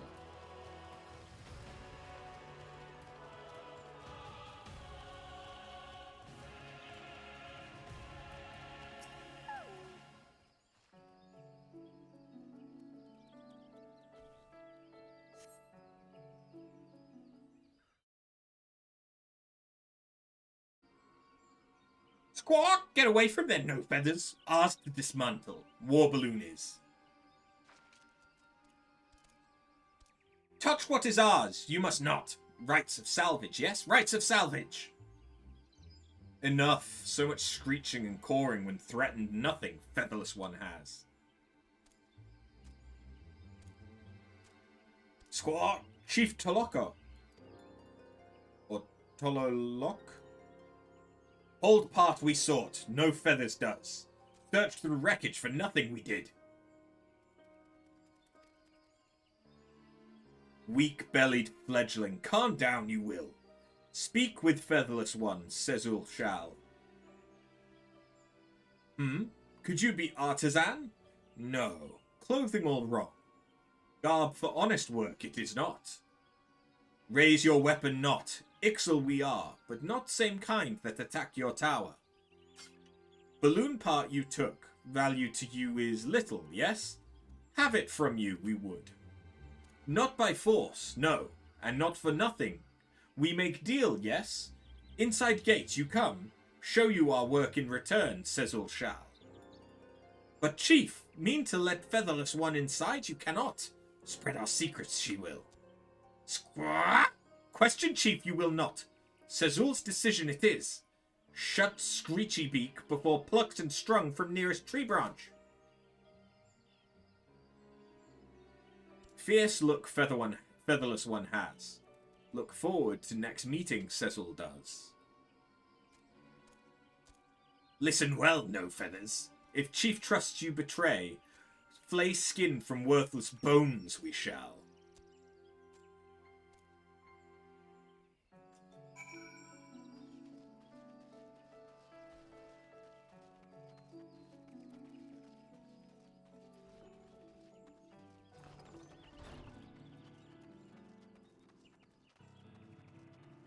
Well, hello.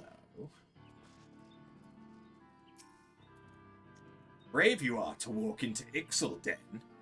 No such camp existed, you did not, eh? Now, have that balloon part and your name, Cecil Wood. Yes, yes. Searched long for this we have. Thank you. Know you what this is? It is special stone used for making instrument to read speed of wind. Only found in Zelfatol. Very rare. Even clever Cecil cannot build such instruments without it. Seem confused you do. You wonder why Cecil not go to Zelfatol and fetch stone himself, yes? Tell you why, Cecil will. We are not like Ixal of Natalan and other places. No fighting with forest people. Outcast we are. Call ourselves E-Cattle 9. Impressive, yes? Had nicer sound than E-Cattle 20 or so. But one purpose we have. To fly free, like wind. For war with forest people or pleasing greedy goddess we care not. Fixed on the heavens our eyes are.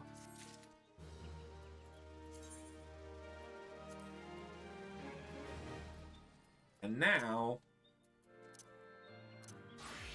I need to be a crafter in order to actually do the quest. And it's... the thing that is kind of annoying about the Ixal is because by this point in the game you might not have done any crafting or any gathering. It has to cater to people with really low levels in them. Whereas like the next crafter tribe in Heavensward, it requires you to be level 50 to start them. But then the quests will help you to get to level 60.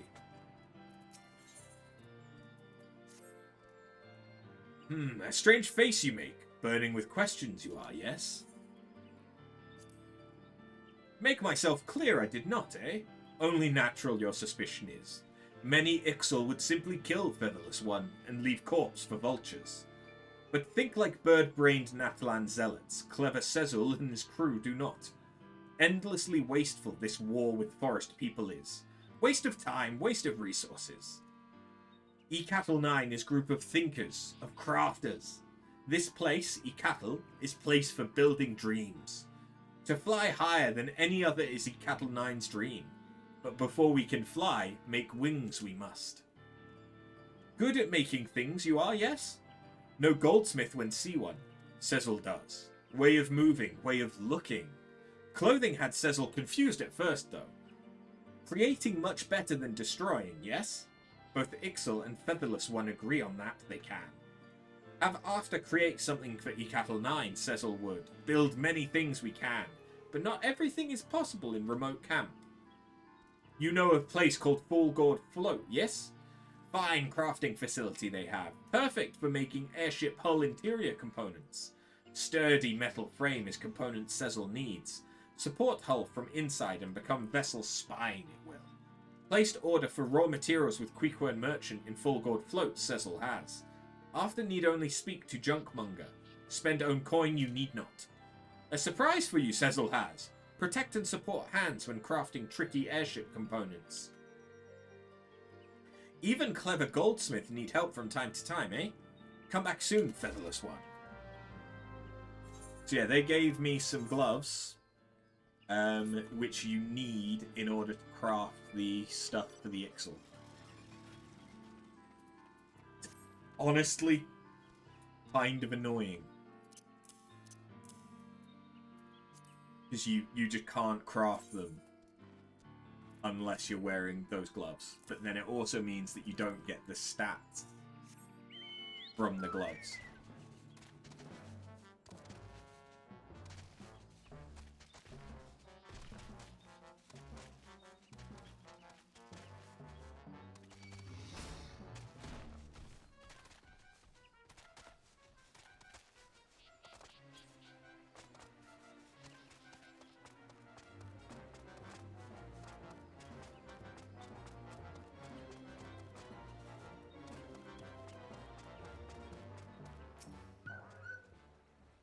Master Merchant welcomes welcome customer. Birdman Chief tell Master Merchant of Chief Makings. You take things for making and go to place for making things. You find making place at side of inn, not inside. Master Merchant think you have no time for thinking. Birdman Chief seems ready to burst at seams. Hildegard will give you helpful help.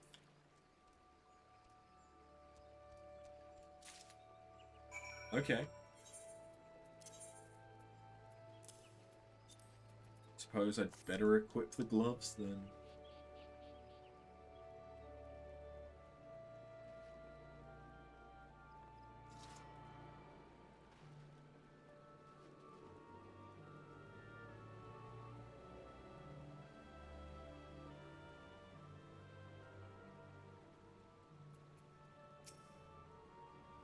Hello there, adventurer. Come now, I can hardly hear you. I said hello there. What's this? You wish to make use of our workshop? Well then, seeing as you're a first-timer, allow me to give you a brief explanation of what we seek to accomplish here. As I'm sure you're aware, Eorzea is populated with a plethora of artisans who create a range of wonderful wares. This workspace was created with just such a diversity of craftswomen in mind. No matter your profession, our facility is designed to allow simply anyone to bring in their materials and produce goods that demand an exquisite degree of precision and polish. Our small operation here at the Bob and Cork is only temporary until we secure a more permanent residence. But I assure you that everything is fully functional. Now, what exciting project has brought you to me this fine day?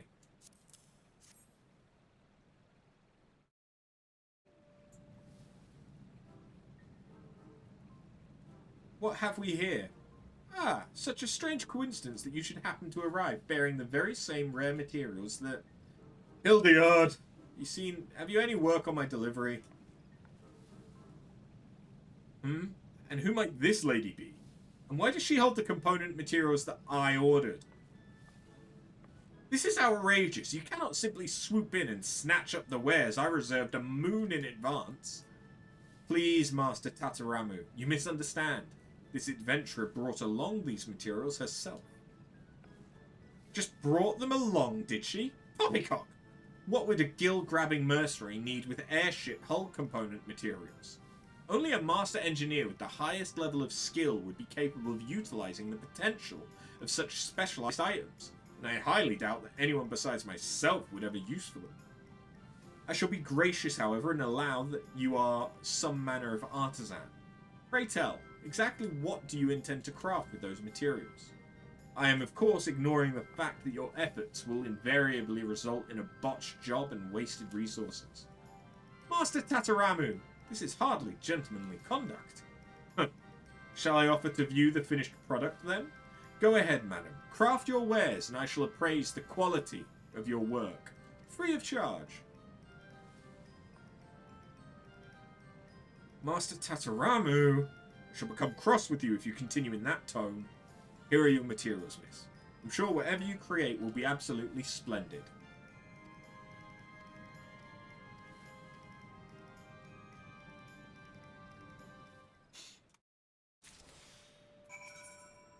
And now comes the fun part. In being that so long as I equip those gloves, I can craft the stuff for the Ixal as any class. Any crafter. So I could, for example, cook up a hull interior component. Craft away, madam, and I'll be waiting to appraise the results of your expertise. You fucking idiot, using a frying pan to make airship components. All done, are we? Now let's have a look at that travesty you've made out of... Gods be good! I can scarce believe it. The craftsmanship is exemplary. And you say this component is to be used in the construction of an airship? I cannot even imagine what type of hull you mean to build. Tell me, adventurer, who commissioned this work from you? I must know. An Ixal. A what? Why, that's incredible, not to mention fascinating. Though I must wonder how one came to commission an inventor for airship parts. There was an odd rumour making the rounds among the engineers at the company. They say a group of Ixal had carved out a secret camp in the Black Shroud and were conducting trials for some kind of secret weapon. I'd thought it idle gossip at the time, but 'twould appear the tale had merit after all. Your Ixali master seeks to craft an airborne vessel of war. I will not allow it! Transforming the wonder of air travel into a means for delivering death is blasphemy of the highest order. But Master Tataramu, what do you mean to do? Isn't it obvious? I'm going to march right into that secret camp and give those blasted birdmen a good telling off. You'd best stay out of my way. But you cannot simply... when it comes to airships, I'm afraid Master Tataramu's passion overpowers his capacity for common sense. I wonder if he even has any idea where he's going. Here, you'd best take your finished component and complete the delivery. Your appraiser appears to have forgotten it in his haste to rush off and chastise the Ixal. Huh? Just who is Master Tataramu? I could tell you, but that wouldn't be very exciting now, would it? Perhaps you might ask him yourself.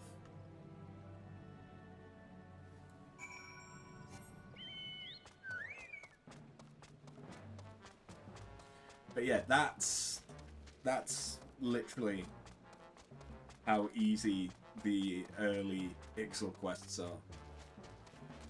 Is you go and do something, which could be go and gather something. Oh yeah, I'm still the wrong class. Oh, whoops. It could be go and gather something. It could be go and kill something. It could even be go and speak to someone. And then you come back, do full gourd float, craft the thing, and then you hand it in to the Ixal. Returned you have! Able to craft component you were?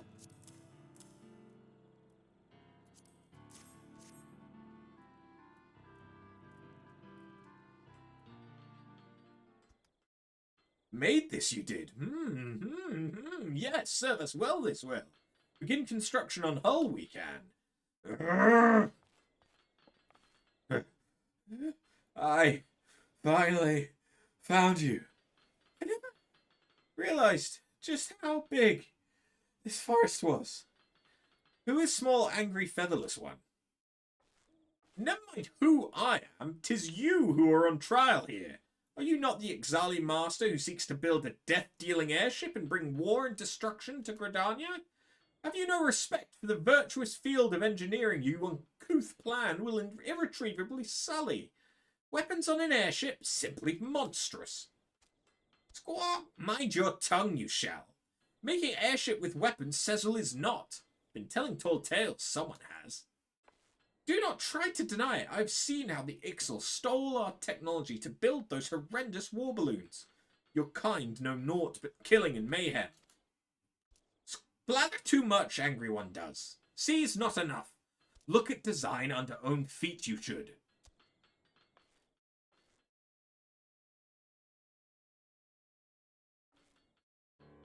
This schematic, it contains elements of both dirigible and airship. I've never seen the like. Hybrid vessel Desul Qualan, it is. Fly very high it shall. Ceiling altitude of 5,000 yards. 5,000 yards? That's impossible. An unattainable fantasy.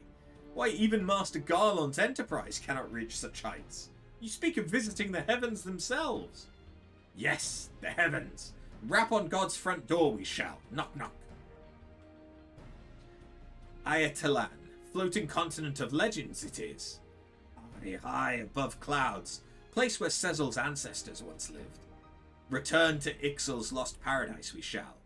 All-consuming goal of Cecil's people it once was. But this dream, shared now by too few it is. Rather worship mad goddess Garuda and squabble with featherless ones, Natalan Ixal would. Waste of life, Cecil says. Help Ecatl 9 build balloon airship dirigible, hybrid, and reach for distant sky. Other Ixal should. What an incredible idea. You have such vision, such zeal. Cecil, I've misjudged you. You must let me work with you. I will see this dream of yours become reality. Wish to join Cecil's crew, you do? Possess some skill at crafting, do you? Yes? Yes, I've studied airship design most extensively, and though my practical experience is admittedly limited, I vow that there are none who match my passion for the craft. Important passion is, but knowledge too you must have. Work you as hard as others, Cecil will. Be spared for your size, you will not. Thank you, sir. You won't regret this. Tataramu at your service.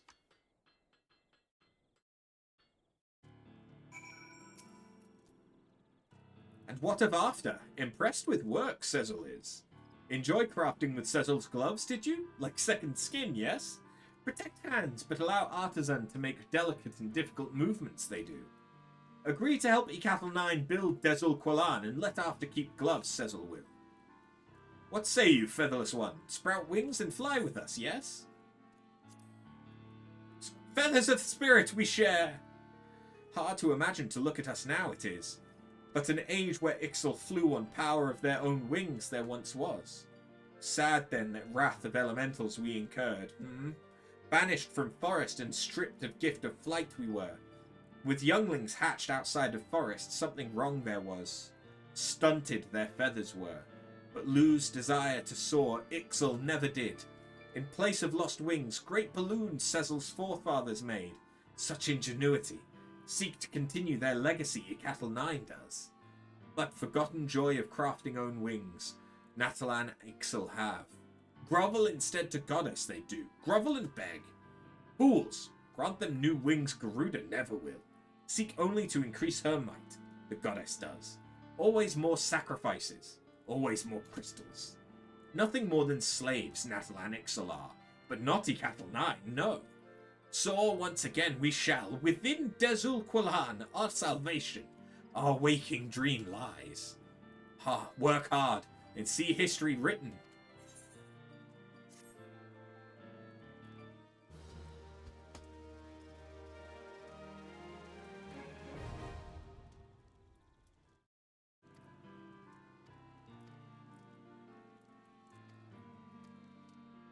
Yep. And so each rank of reputation that you get with the Ixal will improve the airship.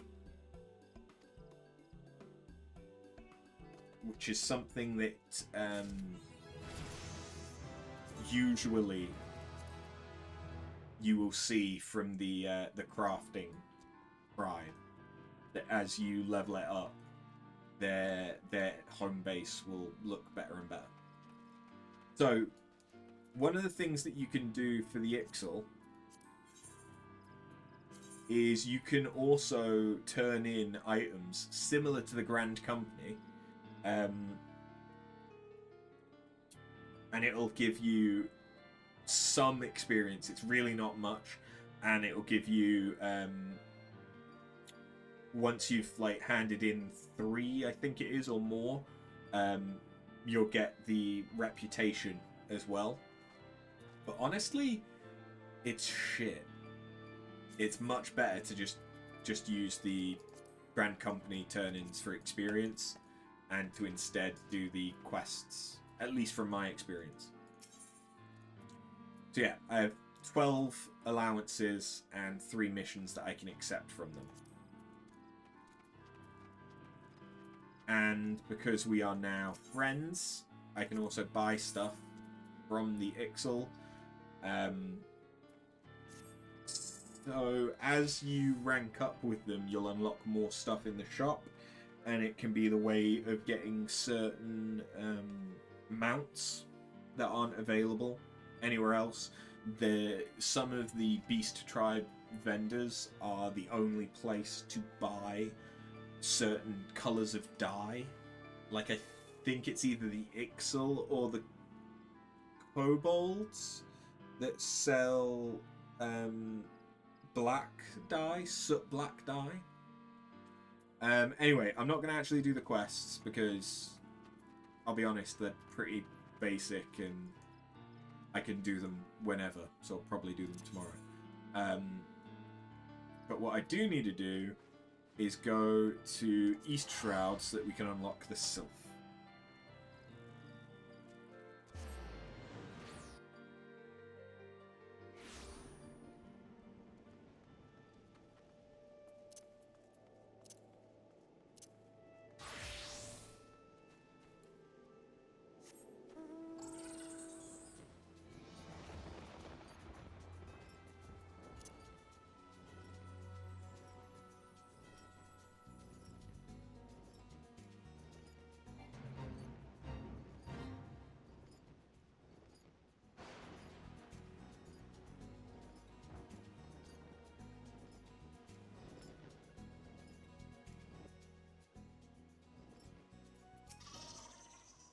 Walking one walks with strength and purpose, yes, but this one is a busy one. State one's case and state it quickly. Scholar, walking one is looking for smart one, yes? This one knows no smart one. This one does know bumbling, stumbling one. But what business would anyone have with that one? Stumbling one's whereabouts? Why, right over... Huh? Wherever did that one bumble off to? Bumbling one likely stumbled off to see Elder One. Stumbling one is always bothering Elder One with silly questions. Bothersome one blatherings make less sense than babbling brook, this one says.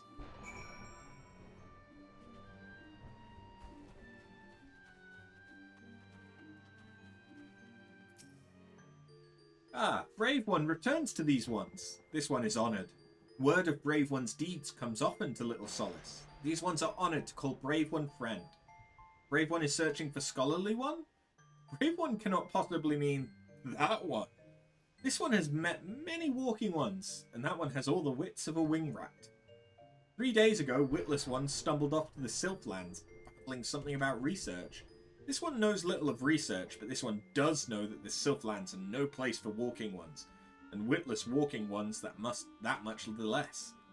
Yes, these ones in ancient home is now the domain of touched ones, and those ones mean danger for these ones and walking ones alike. This one tried to stop Witless One, but Witless One's ears are stuffed with beeswax. Oh, I'm not a high enough level for... I had to turn this one in as a ninja. Bumbling One set off to the Sylphlands. Bumbling One is even dumber than this one thought. Touched ones will greet Bumbling One with boom and sizzle, then Bumbling One will be Crispy One. This one thinks it's for best. This one will have one less worry. Walking One would go in search of that one? This one is confused. Take this one's word. That one is not worth the trouble. Walking One is certain. And this one will not stand in Walking One's way. But heed this one's warning. Be wary, or dead ones will number 2. Walking One will truly go in search of Bumbling One? This one thought Walking One was making joke, like the time this one stole Bumbling One's undergarments. This one does not understand what Walking One is thinking. This one would leave Bumbling One to bumble on one's own. But oh well, to each one's one own. This one saw Bumbling One stumble off towards Lark's Call, between this place and Touch One's home. Bumbling One is probably there, shivering in stockings, if Bumbling One found stockings anyway, which this one doubts. Be warned, Walking One. The trees have eyes, and report to Touched Ones. Walking One should not rush too quickly to Bumbling One's aid, lest Walking One fall into nasty trap.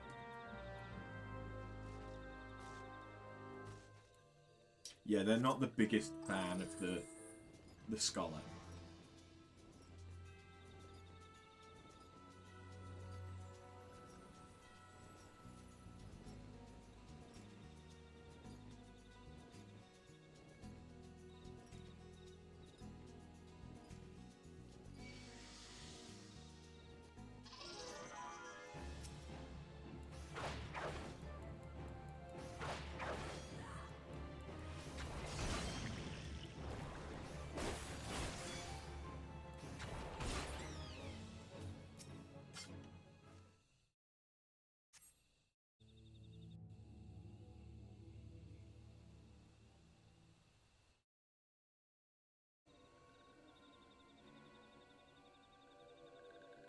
Walking One scribbles letters. Maybe Walking One is Smart One that everyone was talking about.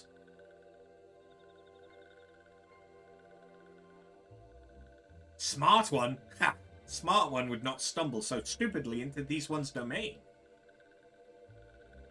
Someone help me! They'll eat me alive! Shush, Stupid One! This one had no need for eating. Or did Stupid One not read that in Stupid One's paper stacks? Stupid One is even stupider than this one thought.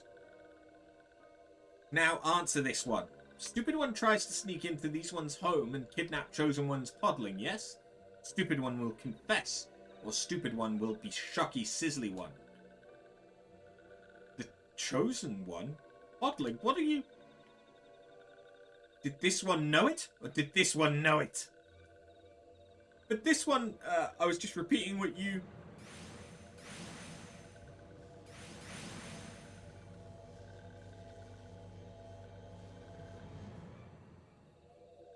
Silence. This one here's Sneaky One. What one goes there? This one knows Boss One. This one has been Walking One in little solace. Walking One is strong, not like Stupid One. This one will deal with Stupid One another day. Let these ones be off.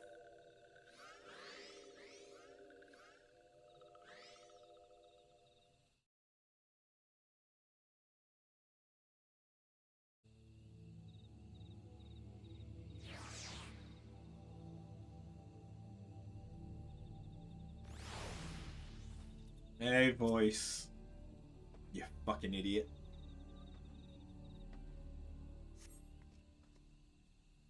Oh, friend, how can I ever repay you? Why, I thought I was a goner for sure. Whatever do you suppose got into those sylphs? Bestiaries describe them as such a carefree, fun-loving folk, and my rather limited first-hand experience has been the same. But do tell, to whom do I owe this debt of gratitude? An adventurer dispatched by the order of the Twin Adder on behalf of little old me? Bless the commander, always looking out for his charge. Well, I'd like nothing more than to continue this conversation. Would you mind terribly if we did so back at Little Solace? This place is giving me the heebie-jeebies.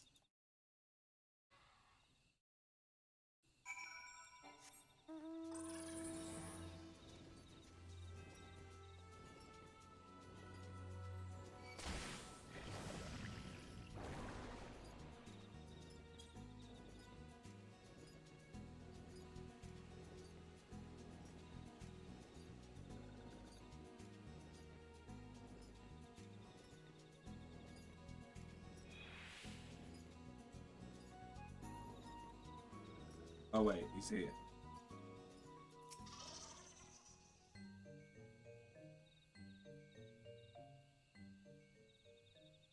Oh, hello.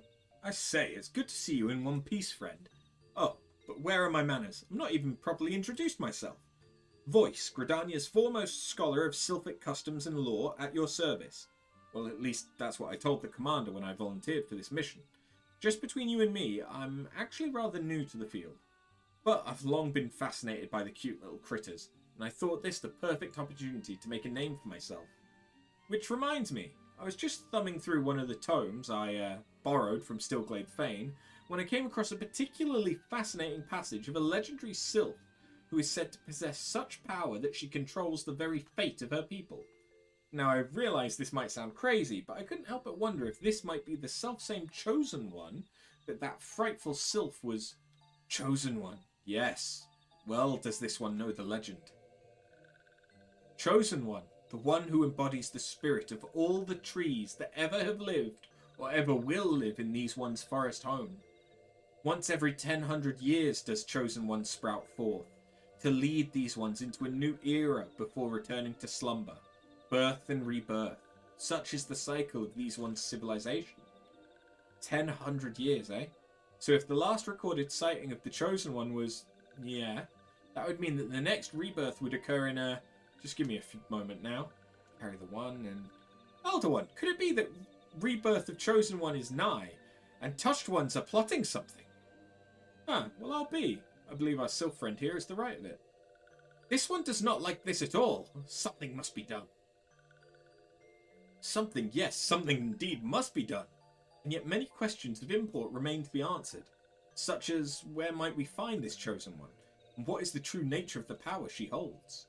And more importantly of all, where, pray tell, did I misplace my underclothes?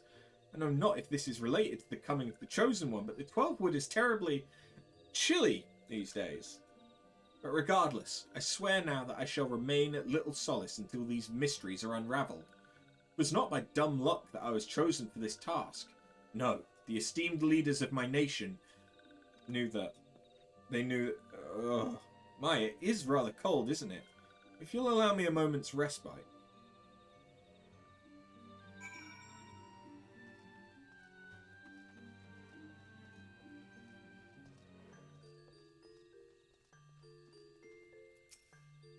This one is worried. If Chosen One falls into the hands of Touched Ones, it could mean the end for these ones.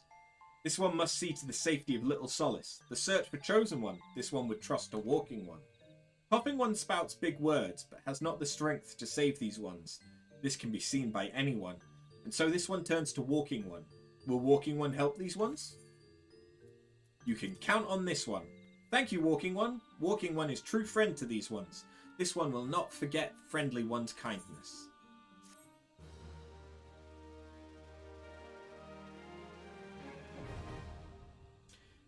And now we've unlocked the Sylphs.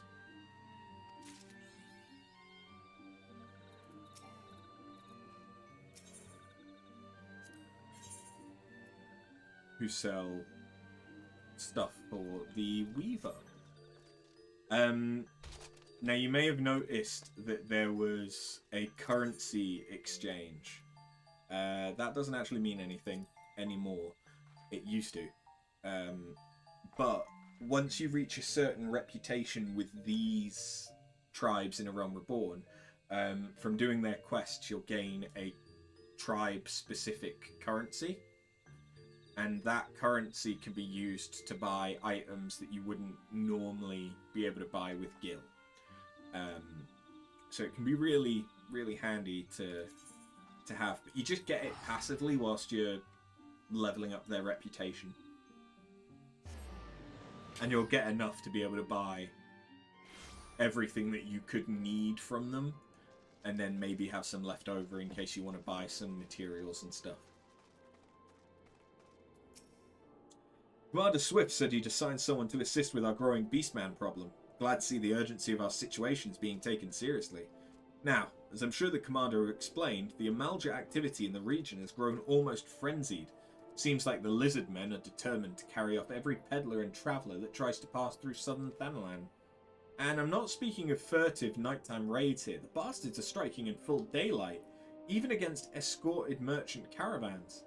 We've heard reports of raids as far south as the Sagoli Desert, so it's not a simple matter of increasing patrols on the roads into Little Alamigo. We must mount a decisive response, and soon. The next time the Amalja appear, I want you ready to send them howling back into the desert. Not long before you arrived, in fact, our scouts reported a merchant resting in plain view on one of the trade routes. Make haste to the location I've marked on your map and see the fool isn't taken by a raiding party.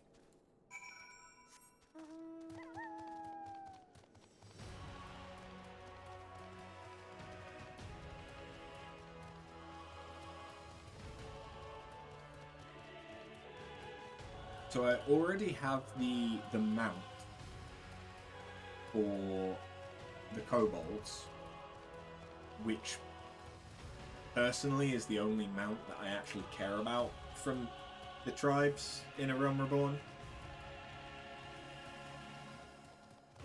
The other ones aren't as nice.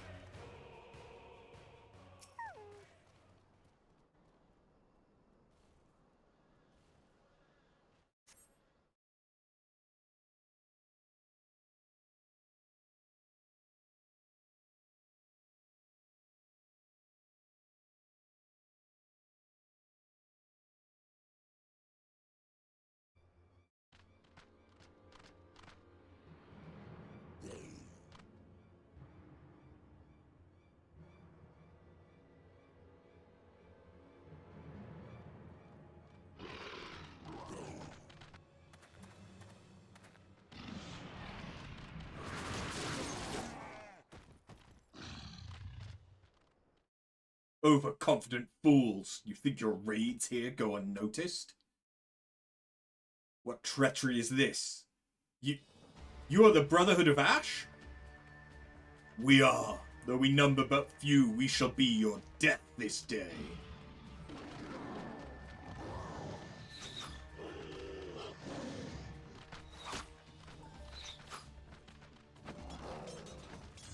So, red versus blue.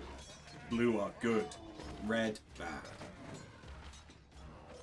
Traitorous heathens. Your victory will come at a price.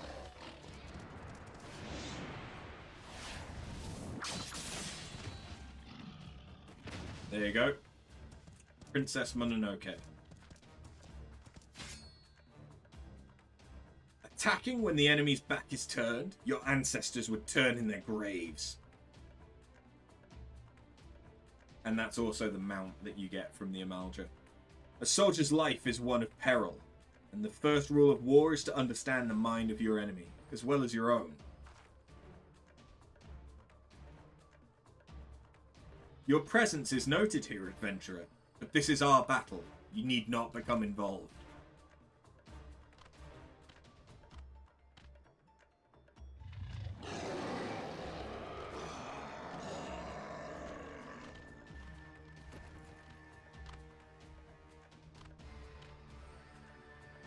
I am Hamuja, and I lead the Brotherhood of Ash.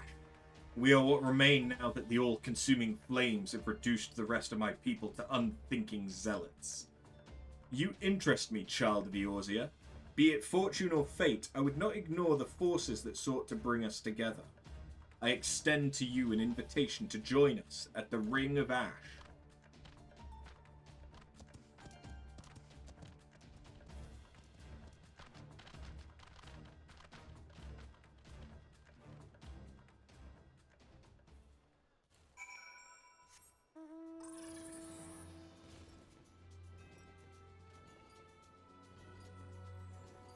Which just so happens to be right fucking here.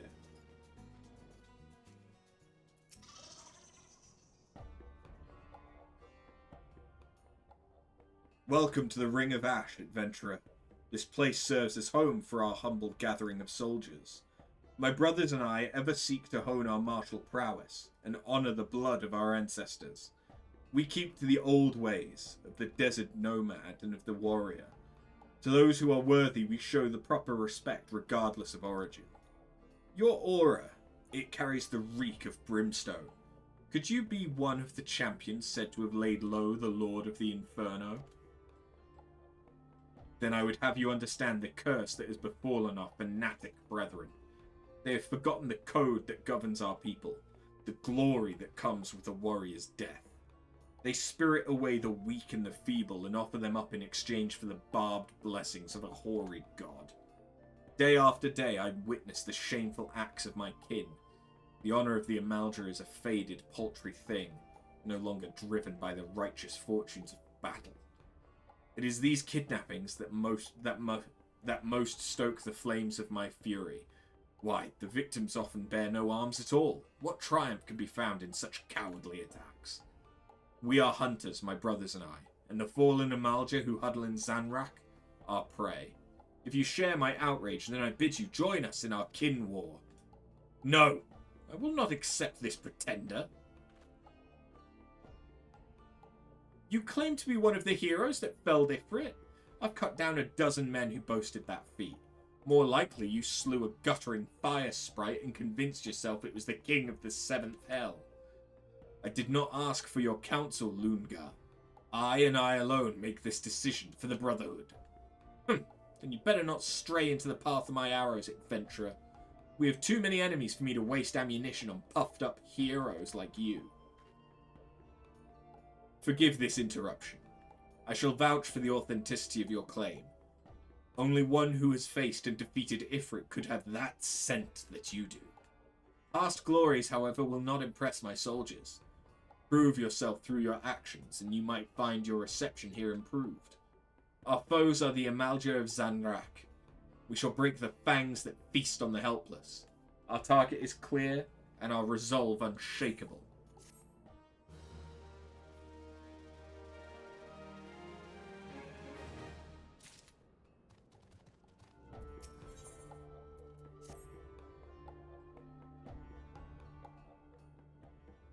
We, the Amalja, were once simple nomads who roamed the vast plains of Palgathan. If any sought to impede our path, we relished the challenge to our skill at arms. For as long as our people have existed, it had been tradition for aging warriors to make the pilgrimage to the holy land of Sanarak, and there confront the spectre of death. It is an honor to cast one's time-tempered soul into the sacred flames and return one's body to ash. But these craven whelps of Zaharak quaver before death's inevitability. They seek not to fortify their spirits, instead grovelling before a deity for the strength they do not deserve. I have not the words to express my disgust for the manner of this grovelling, this subjugation of the meek by contemptuous weaklings. The path to true greatness lies only in conquering those greater than oneself, and in the doing attaining mastery over one's own failings. War leader, there's trouble. The Flamefangs have scented fresh prey. We must sound the call to arms. It seems you shall have the chance to prove your talents, adventurer. Show the Brotherhood your unbending steel. Lunga! Your wish, war leader. This warrior is known by the name Lunga. Though her form may be Makote, her soul harbours a raging blaze to match that of any Amalja soldier. We of the Brotherhood know only the struggle for martial perfection. Tribe, clan, gender, these details matter not. Lunga, you will accompany our newest ally into battle. What? Why choose me for this task? Surely there are others more fitting. Some hatchling in training, perhaps? Enough! I grow weary of your insolence. Shall I have my blade answer your mewling? No, war leader. Shall be as you command. Now we shall see you for the charlatan you are. Meet me at this spot on your map. I pray your screams are short-lived.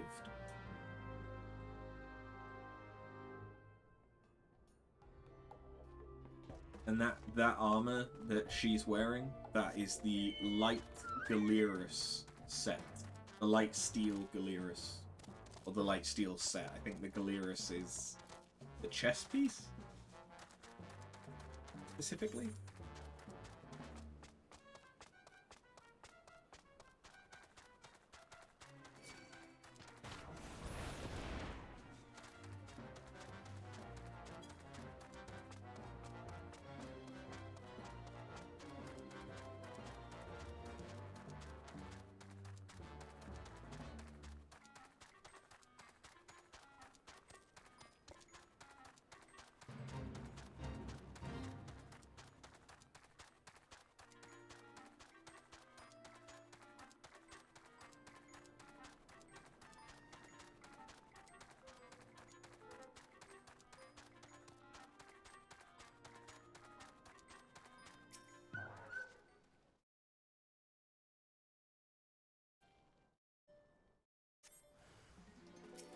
Well, hello.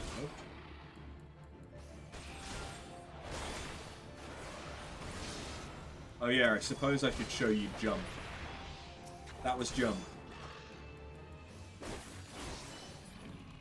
It's literally an off global cooldown that you just can do during a combo. You made short work of those raiders. I don't know who you are or where you came from, but you have my thanks. I heard the Amalja was snatching folk from the trade routes again, but I thought that was just my rivals trying to scare me out of business. After all, the roads had been safe enough until now. I'll have to hire a guard or two for the next time I pass through here. Damn beastmen. Sellsword wages do so eat into a man's profits. Huh. I expected you to die here. Come now, we return to the Ring of Ash.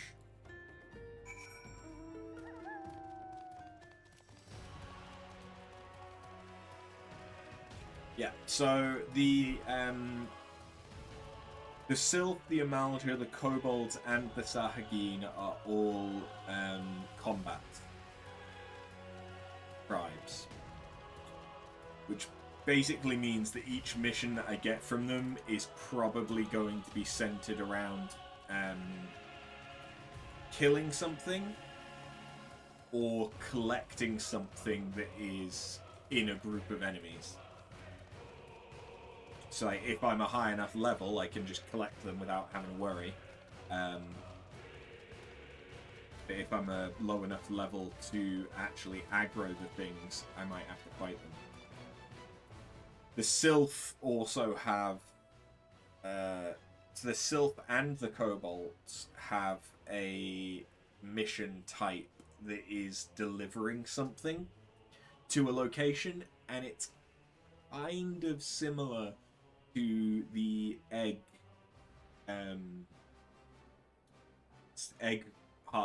gathering thing from Monster Hunter, where they're kind of annoying.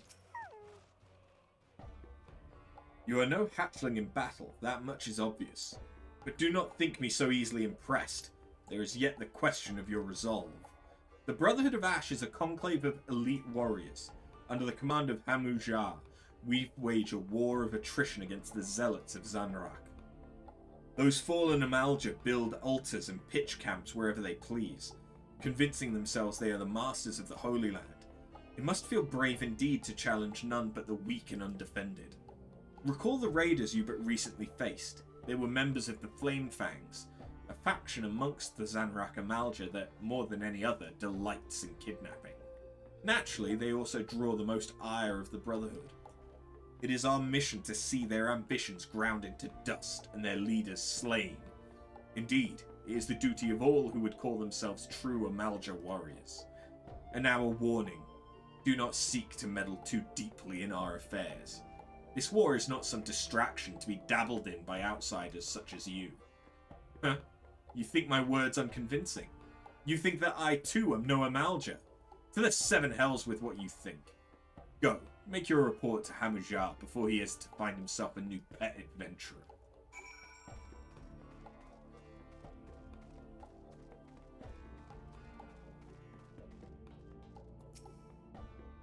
Honored ally, news of your battle has spread through the camp. By all accounts, you fought with uncanny ability. None may now doubt that yours was the hand that slew a raging god. If our cause rings true in your heart, then I would further welcome your aid. Will you unleash your fury alongside the soldiers of the Brotherhood? I will. Let the zealots fear our coming. Well said. Yours is a true warrior's heart. Though we differ in many ways, the foe that we would topple is the same. Let us vow death to the Flame Fangs. Theirs is a fire that cannot be suffered to burn.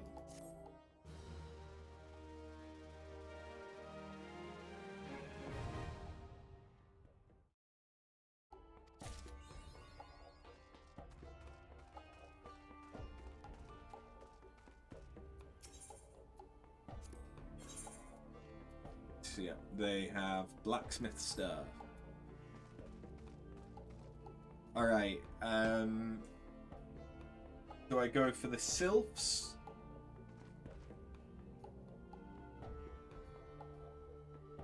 Or the Kobolds?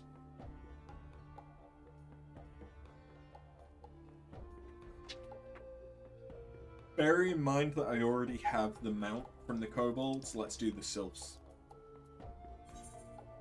Really, it makes no difference. But, and then once we've unlocked them, that'll be where I call it for today.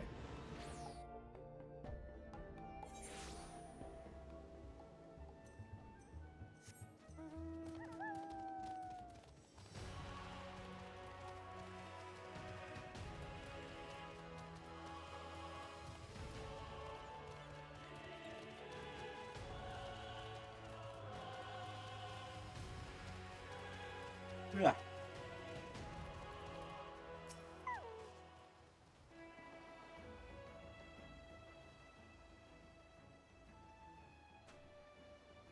You're the one Commander Ricky said to expect then.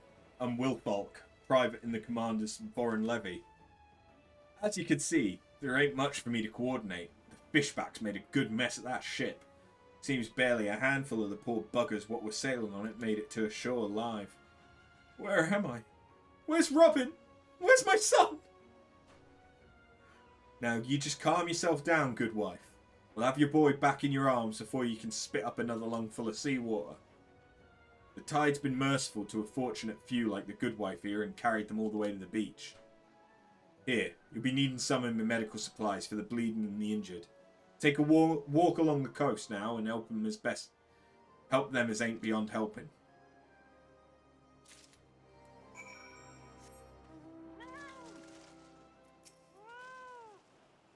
My shoulder, it burns. Don't take me arm. I'm begging of you.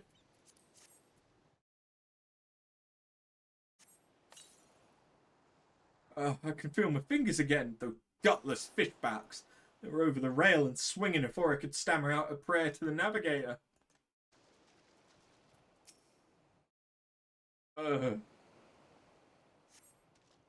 made it. One moment we were sailing along, happy as you please. The next I was struggling to keep my head above the waves. I can barely breathe. Thank you, thank you. Which of the 7 heavens is this? Bloodshaw? Oh.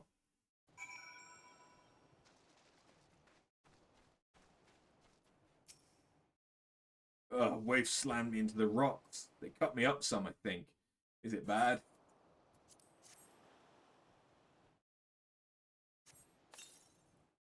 My thanks. I feel much stronger now. All I remember is an impact like bloody thunder and the deck lurching underneath my feet. Then they came aboard.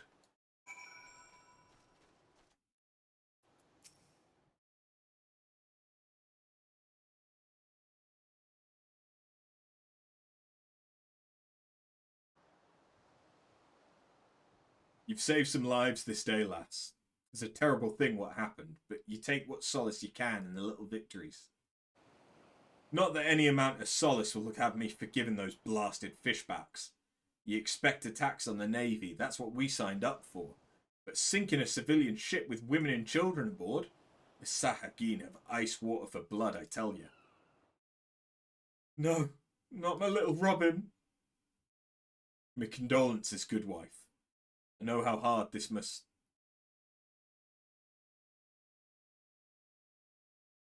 Leviathan scaly arse.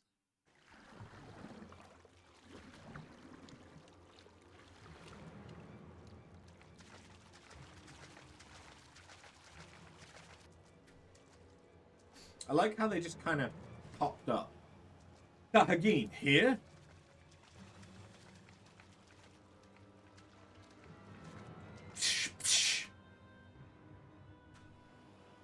What? You didn't get your fill of slaughter out on the straight? If you want to finish the job you started, then you'd best start with me.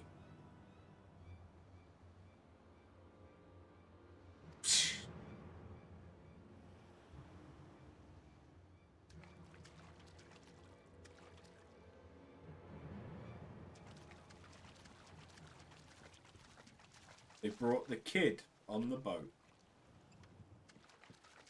Mum! Robin! My darling Robin! Mum, there you are!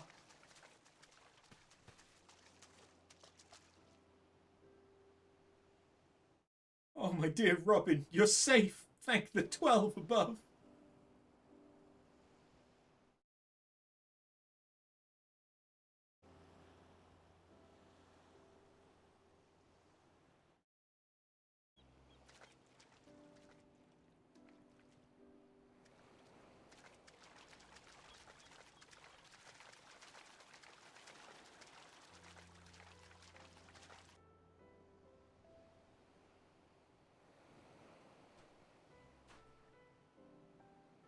The lad's alive. What manner of fishback trickery is this?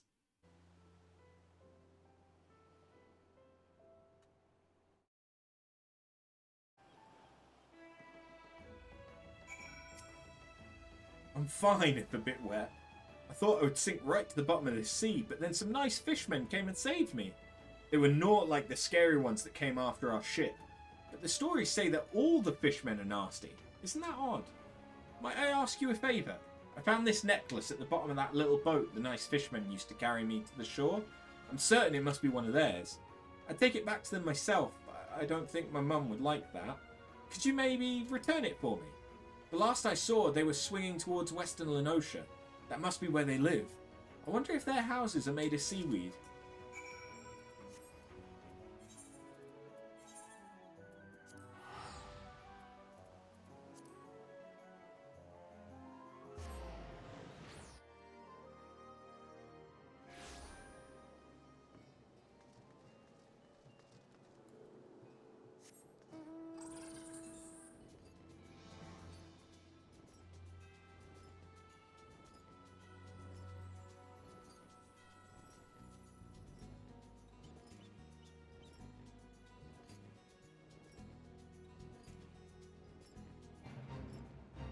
The Sahagin, I'm pretty sure, were the first tribe that I maxed out on my main.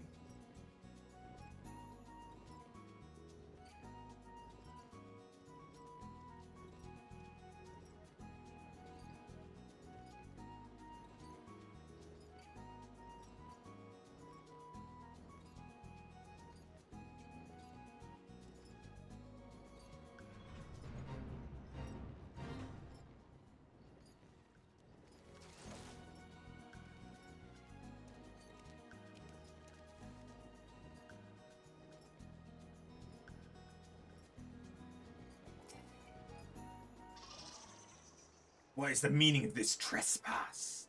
I should skewer you where you stand, finless one. Psh, you carry the necklace of Clutch Father Nov? How is it that you possess this cherished treasure? You come at the behest of the child he saved. Such unusual manners for a shore walker. Psh, you may pass. Seek out Clutch Father Nov, and be sure to keep your tone respectful. He is the elder of our clan.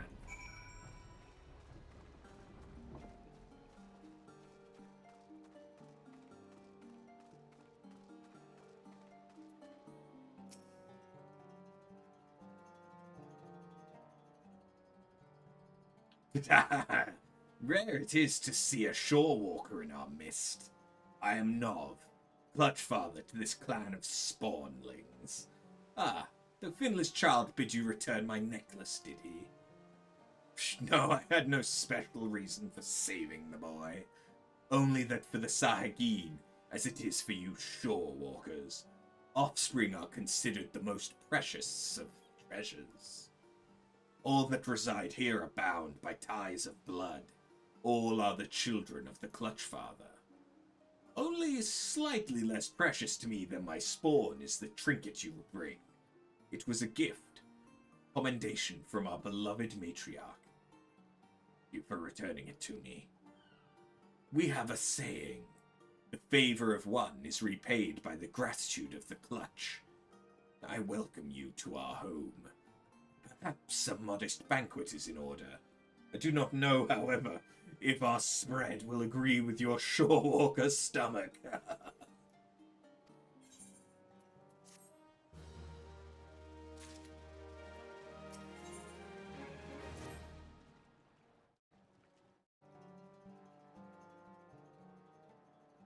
You witnessed the aftermath of the attack in the Strait of Melthor?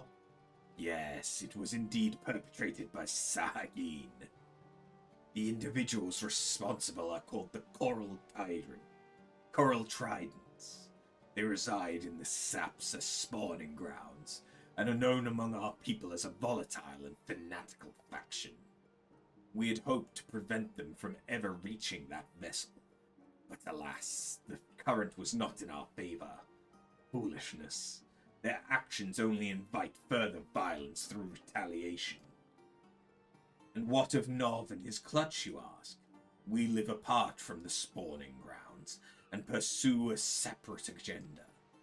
I do not claim to understand the structure of your civilization, but for us Sahagin, each clan of Clutchmates is led by a single Clutch Father. The Indigo Matriarch, or what you might call our queen, bestows each clutch of her eggs upon only the bravest and most seasoned warriors. It is then the Clutch Father's duty to raise and instruct his charges in the way of our people. But for this cycle to continue, the matriarch must have a secure environment in which to bear her offspring. That is why we chose to make this land our home. It is unfortunate, then, that the Sapsa spawning grounds have become the locus of such conflict. If only more shorewalkers were like you, and spent a moment to understand our situation. Clutchfather, I need your counsel. What have I taught you, Sue? A Sahagin does not flail and splash about so. He rolls with the waves and rides the currents. Forgive me, Clutchfather, It is Pew, our 6th youngest brother. What of him? He has left the nursery without permission. He spoke of taking Shents to the coral tridents. His brain is as soft as his spawnling scales, and this at a time when I cannot afford to take my eyes off the rest of the clutch. Though our stance towards each other is not yet clear, Shorewalker, I would ask a boon of you. Save my foolish son. Stu here will have more to say on the subject, I am sure.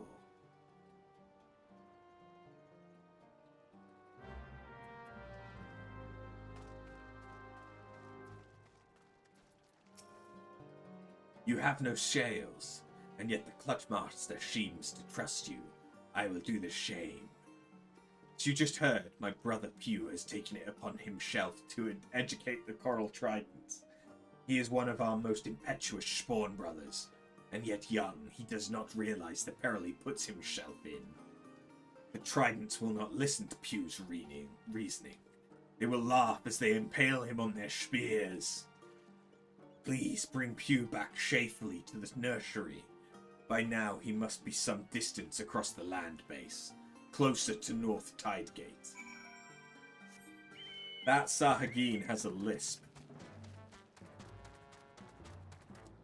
The other one just like hisses and elongates its S's, but that one legitimately has a lisp, where its S's become sounds.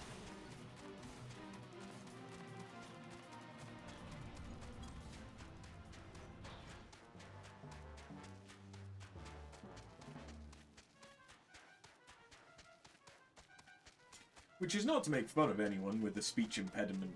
Impediment? Did I say that correctly? That would be really unfortunate if I didn't. Because that wasn't planned. With like a speech impediment or a lisp or anything of that sort. But just worth noting that they spoke differently.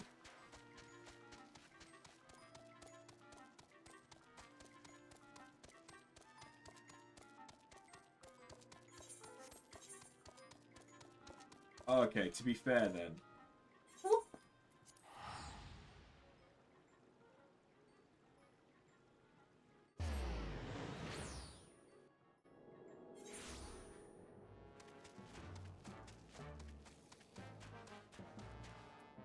Hey, Skate Swiss. LeMaylan take the lot of you. You'd have me believe there's not a single piece of evidence in this entire God's forsaken hamlet?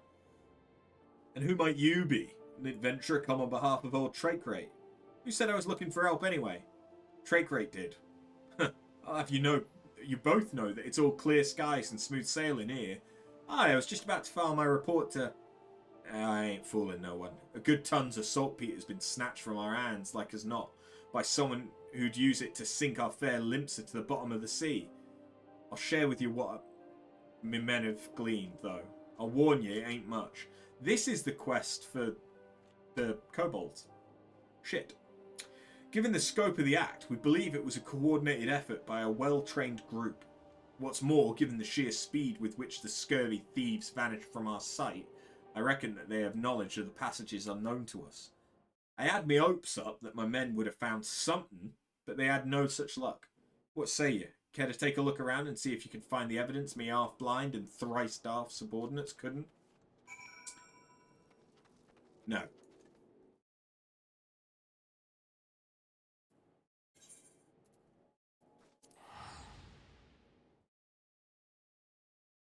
Good luck.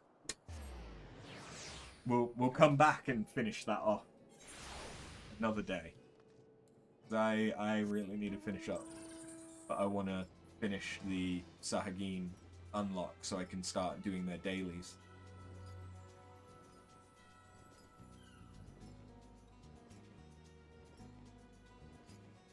Likelihood is that most streams I'm going to start and have already completed their dailies. Just because they're not... The actual dailies themselves aren't that entertaining to watch. They're dailies. But the story quests to rank up the reputation, those are those are pretty interesting, and so I'll make sure that I do those on stream.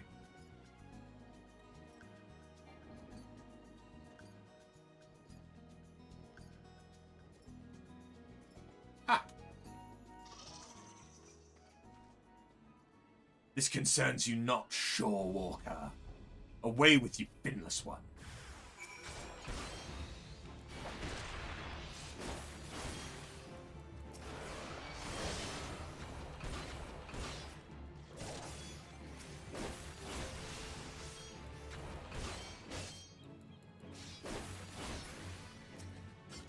Hey, Pew.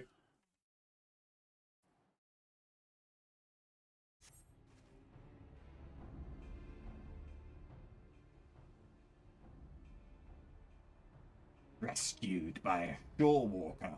What am I to tell Clutchfather Nov, Born Brother Sue bids you to come to my aid.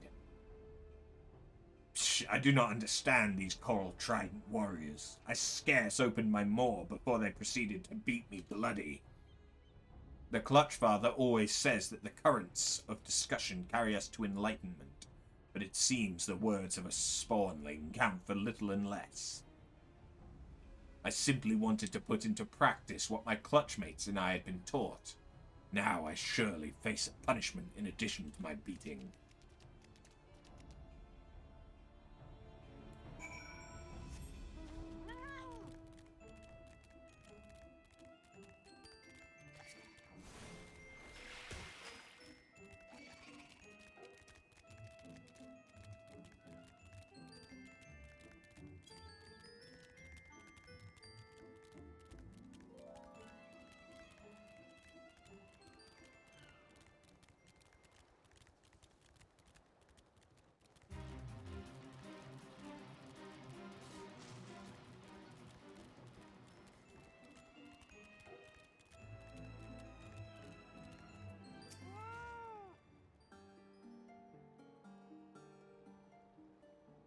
Welcome back, Shorewalker.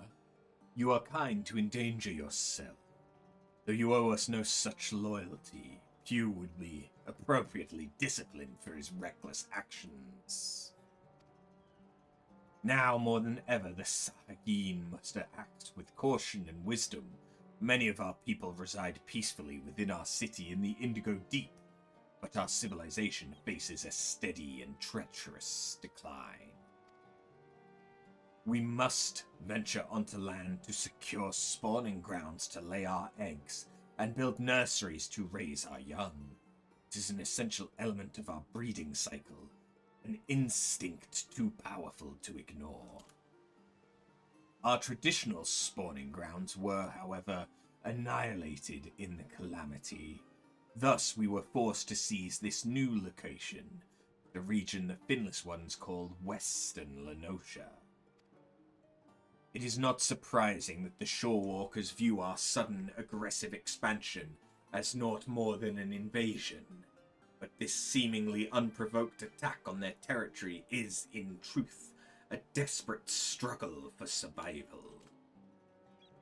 Without this land, without a place to rear offspring, the Sahagin race is doomed.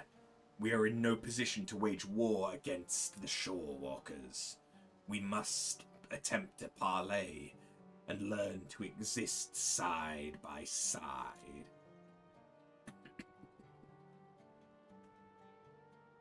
The Coral Tridents, as you have no doubt realized, do not comprehend the merits of a diplomatic approach. They seek only to control the weak of mind, those like their brutal serpent reavers, and slaughter all others who oppose them. Do not mistake me as a traitor to my kind. I hold no love for Finless Ones. I shed no salty tears when the great Leviathan is summoned, and the Lord of the World gathers new drowned Shorewalkers to his fold. But conflict with your people is not the answer to our woes. We must look beyond the present and ensure calmer waters, waters in which the future of our race can thrive. Shorewalker, your arrival is a precious gift. I would have you become the first stone in the bridge I hope to build between our peoples. and the rock which blunts the mindless spears of the coral tridents. I pray you, lend us your aid. I swear myself to your noble cause. Your presence is most welcome, Shorewalker. My warriors are eager, but lack the experience to engage such vicious opponents as the coral tridents. We will halt the zealots' advance at the shoreline and begin to repair the damage they have done to our chance at peace. There is much work ahead, but together we can put an end to this meaningless bloodshed. And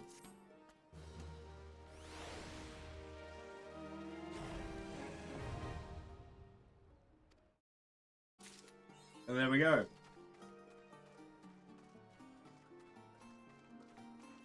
That is,